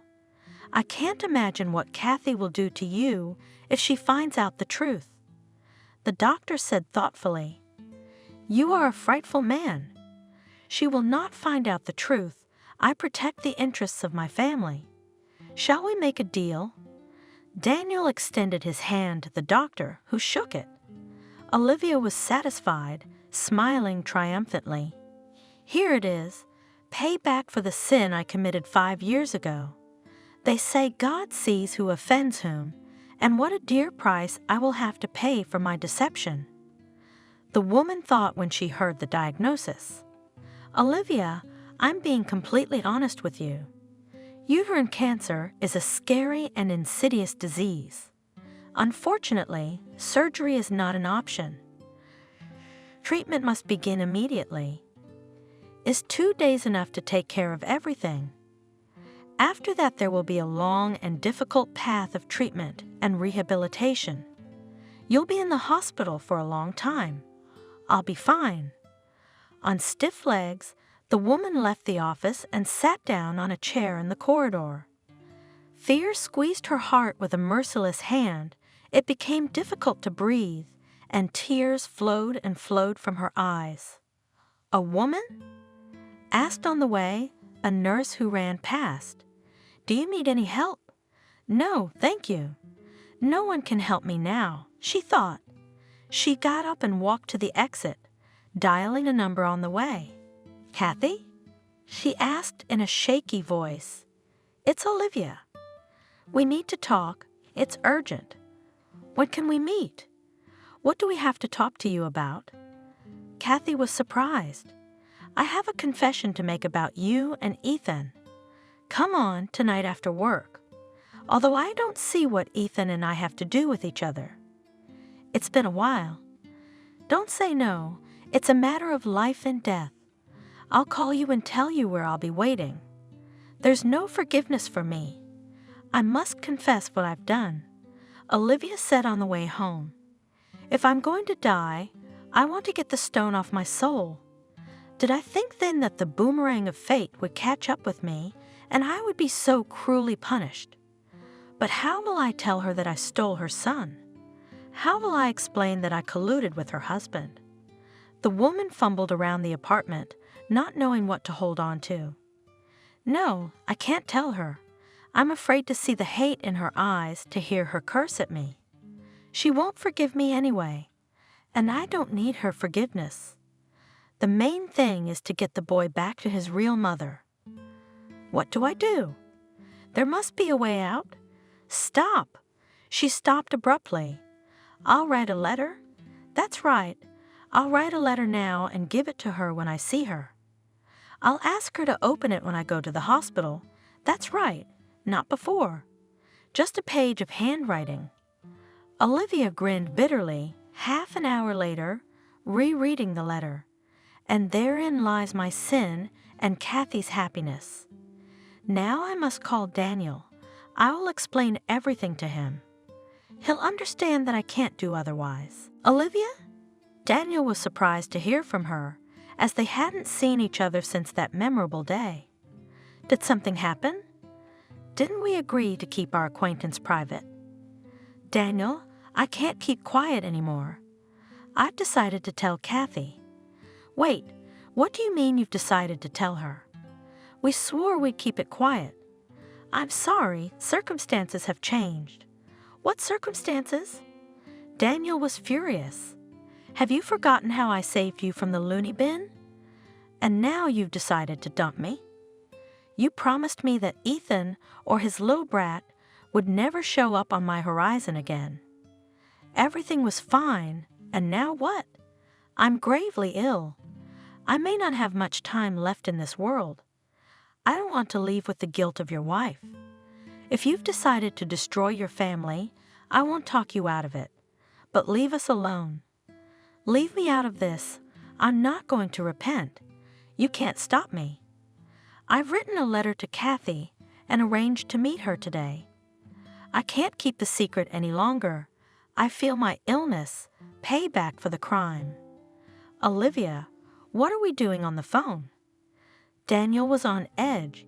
He wanted to strangle Olivia, but he decided to try to talk her down. Why don't we meet like good old friends? We'll sit in a cafe. I'll buy you a coffee and we'll talk about it. I know you're not yourself right now.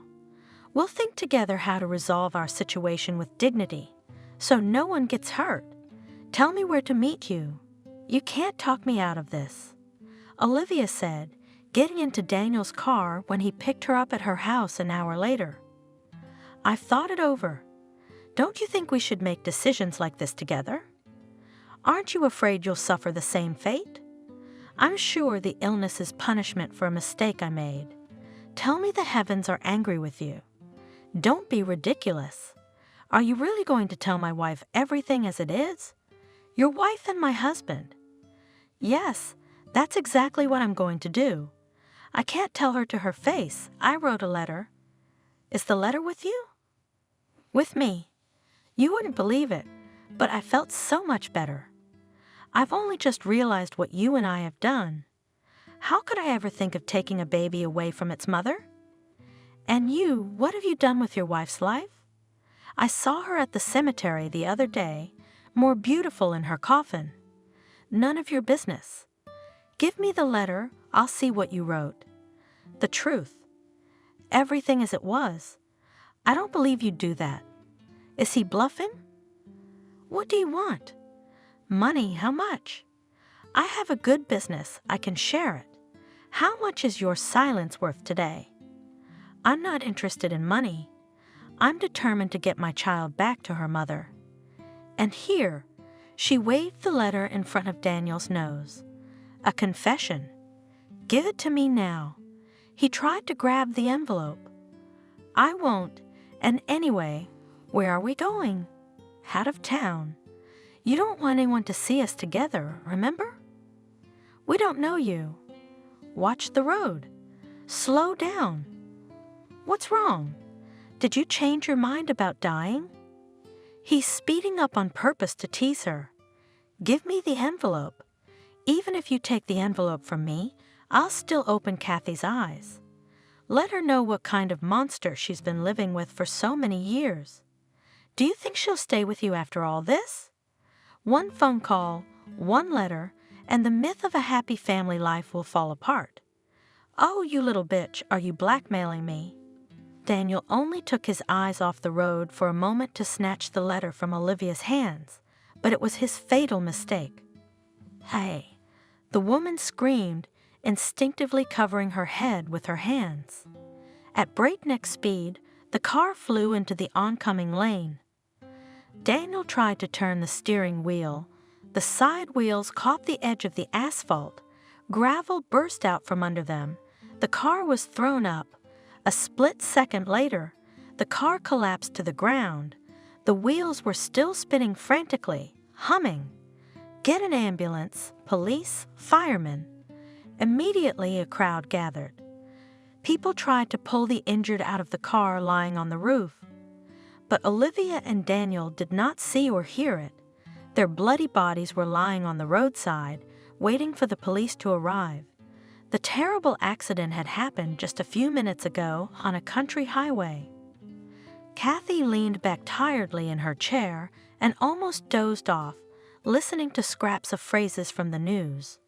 According to eyewitnesses, the culprit was the driver of a foreign car who had swerved into the oncoming lane of traffic. Apparently, the speed was too high because the car was thrown into the air. According to preliminary data, there were 2 people in the foreign car, a man and a woman. Both are dead. Their identities are being established. Suddenly, the phone rang. Hello. Shaking off her drowsiness, the woman spoke. Kathy, you need to come over for identification right away. I'm sorry, but according to our information, your husband was killed in a traffic accident. We need to make a positive identification. Wait, you're wrong. The husband should be at work right now. He wasn't going anywhere. We found an ID in your husband's name in the victim's car. Only you can confirm or deny our assumptions. So come on down.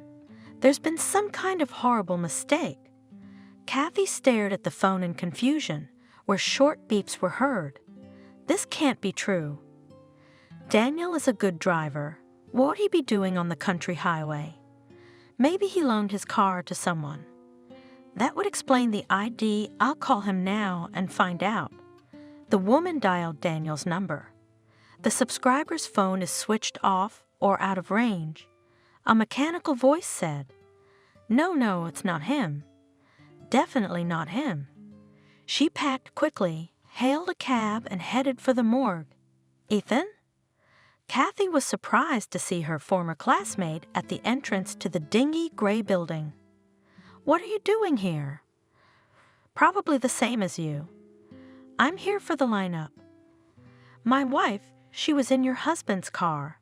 How? Do they know each other? I didn't know. Neither did I. Maybe it was an accident. Come on, they're waiting for us. Kathy opened the door with determination. Come in. A stern-looking pathologist was watching the lineup closely.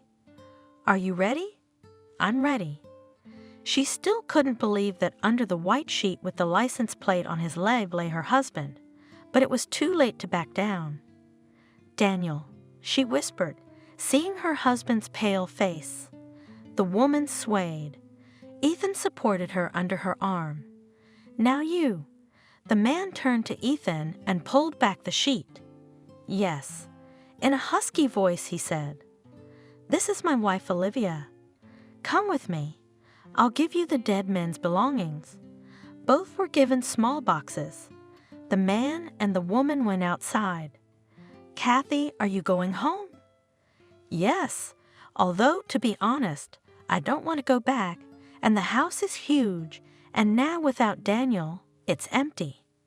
We dreamed of having a big family, but it didn't work out. Kathy, Ethan stopped. It's good to see you. I'm sorry we met under such sad circumstances. It was good to see you too. How long has it been since we've seen each other? 5 years? Yes, 5 years. The woman opened the car door. I'm sorry, I have to go. I should go too. My son's waiting for me at home.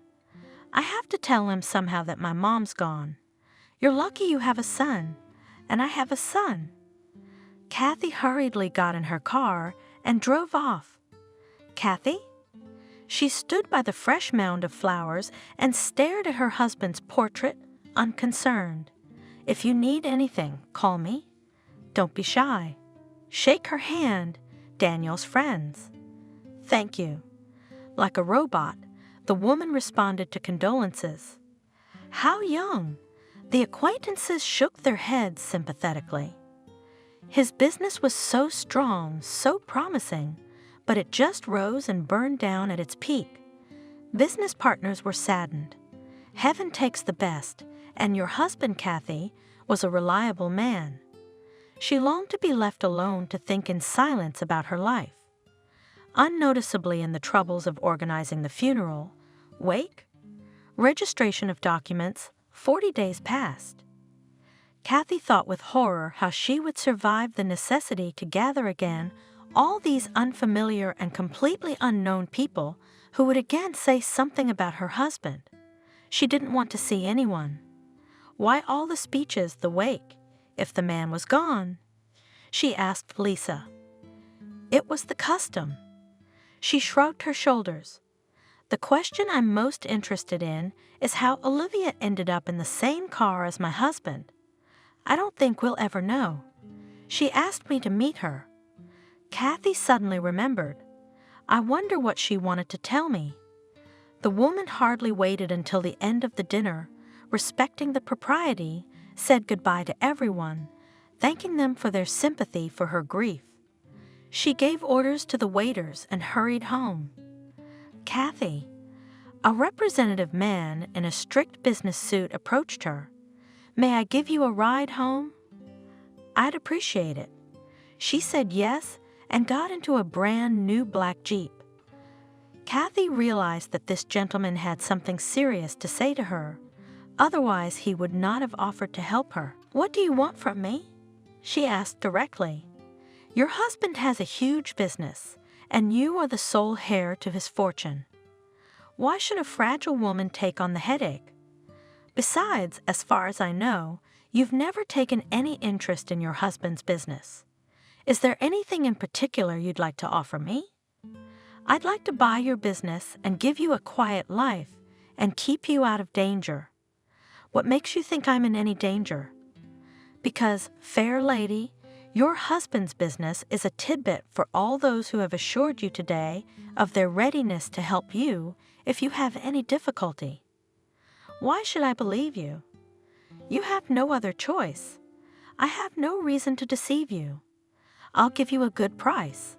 Not at a loss, I admit, but I'll buy your whole business so you don't have to sell it off piecemeal.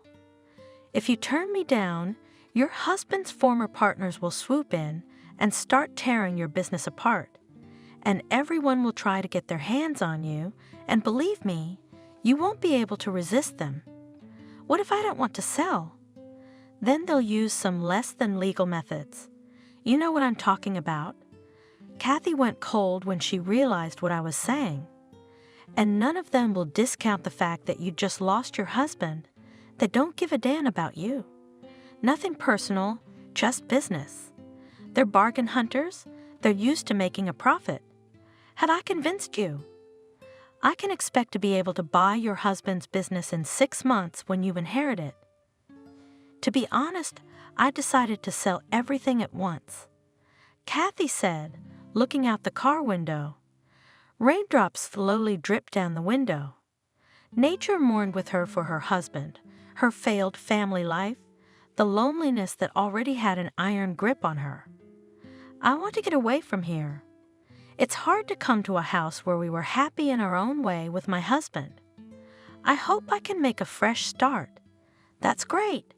Stopping in front of the house, the man said, "Then I'll contact you myself or send my lawyer." Kathy entered the house. She was stunned by the ringing silence. To break it, the woman turned on some music, undressed, and got into bed. No more souring. She said to herself in the morning, "It is time to put the house in order. It is necessary to collect her husband's things and give them to some social service. What if someone could use them?"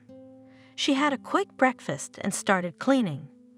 Going through the papers in her husband's study, she came across a box that had been given to her after Daniel's death. "I wonder what's in there," she said, lifting the lid. "A watch, the face broken. I gave it to him last year. Wallet, bank cards, money, everything is there. What's this envelope?" She twirled it in her hands in surprise, a white mailing envelope with no address, blood caked on one side. Who was it intended for, this unsent letter? Kathy cut open the envelope with a paper knife and pulled out a triple-folded piece of paper. "Kathy," she read it. "Strange, a letter for me? But from whom?" She glanced at the signature. "Olivia? Kathy, I didn't have the heart to tell you to your face that I'm a vile creature. I ruined your life. Now I'm trying to make some kind of excuse to you, even though I realize I'm unforgivable. 5 years ago, I robbed you of your son. I know how crazy I sound, but I was driven by revenge at the time. I couldn't forgive you for sleeping with my husband. I lost my child. I was sure Ethan wouldn't stay with me. He wanted an heir. I couldn't give it to my husband anymore. The doctors diagnosed infertility. And then we met Daniel. He didn't want to put up with your infidelity either, even though he assured you otherwise. Somehow we agreed to have your son registered in my name. At that time I thought I was doing everything right, protecting my family, but one day you have to pay for your mistakes. I'm very sick right now. I don't know if I can make it. But in the eyes of God, I'm gonna try to make it right. I know Ethan won't forgive me. I've done too much wrong. At least try to understand me now. I've been a good mother, but I haven't been able to forget whose son Hunter really is. He's yours and Ethan's. Forgive me if you can, and try to be happy. I sincerely wish it for you. Olivia." "Hunter? My boy's name is Hunter?" Kathy rushed like crazy to get dressed. "I'm going to see him at once. I don't know how that's possible." She dropped everything and went to Ethan's. "You?" He exhaled when he saw her on the doorstep. "I wasn't expecting that, but I'm glad. Come in. I really wasn't expecting guests today. I didn't come to visit." Kathy, worried, entered the living room. "I brought a letter to read, your wife's confession." She handed him a letter. "Read it, and then we'll have to decide what to do about it." This. The man was speechless when he read the letter. "Are you sure it's the truth? Would a man who might be on death's doorstep lie to himself? That's why your wife was in Daniel's car. I wouldn't give Olivia's confession so much credence. Yes, she's changed lately. Yeah, she's been cold to Nate. But how did they set it up? I think Olivia's father had something to do with it. I don't think they'd do the forgery without Benjamin's support. Benjamin won't be able to find out anything. He had a stroke right after Olivia's funeral. What are you suggesting? I want to see my son. Wait, I'm not gonna let you traumatize his psyche.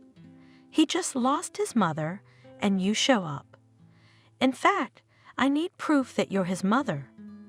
A letter written by Olivia in some obscure state of mind is not proof. You want me to take a DNA test? I'll do it.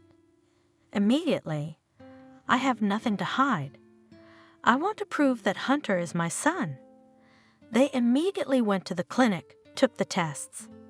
Kathy couldn't bear to wait for the results. A few days later, they met again. Kathy, I congratulate you. The probability that you are Hunter's mother is over 99%. Ethan stood there like a thunderstruck man. Kathy broke into a smile. I knew it. I felt it was my boy.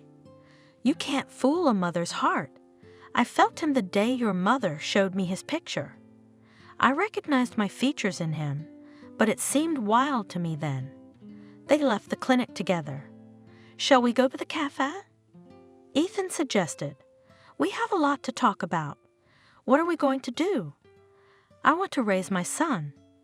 It'll be hard for you to handle him. You're a man. I want to feel like a real mother. You can't deny me that. I hope we can work this out between us without lawyers. I have to think this through. I have to do the paperwork. What's to think about? I just want to see my son. You can't deny me that, can you? No, not today. My head's still a mess myself. I have to talk to him, explain it to him somehow. Here's what we'll do. Tomorrow we'll meet at my house. You'll talk to him. You don't know if he'll be able to take you in. All right. Kathy agreed, though she wanted to hug her son with all her heart, but she realized Ethan's reasoning was correct. I'm sure Hunter will accept me, not right away, of course, but at least I'll be near him. The next day, the woman bought a huge, soft teddy bear and went to visit. Come in. Ethan stepped aside, letting her into the house. We're waiting for you. Hello, little one. Kathy looked at the exact replica of Ethan. Curls of hair just like hers were neatly combed. The boy eyed his unfamiliar aunt warily. She held out the bear to him and smiled broadly. The little boy smiled back and accepted the toy. Kathy did not make an attempt to hug him, afraid to scare him. She decided not to rush things. You're doing great. Ethan praised her. I was afraid that you wouldn't stand up to him and rush to hug him.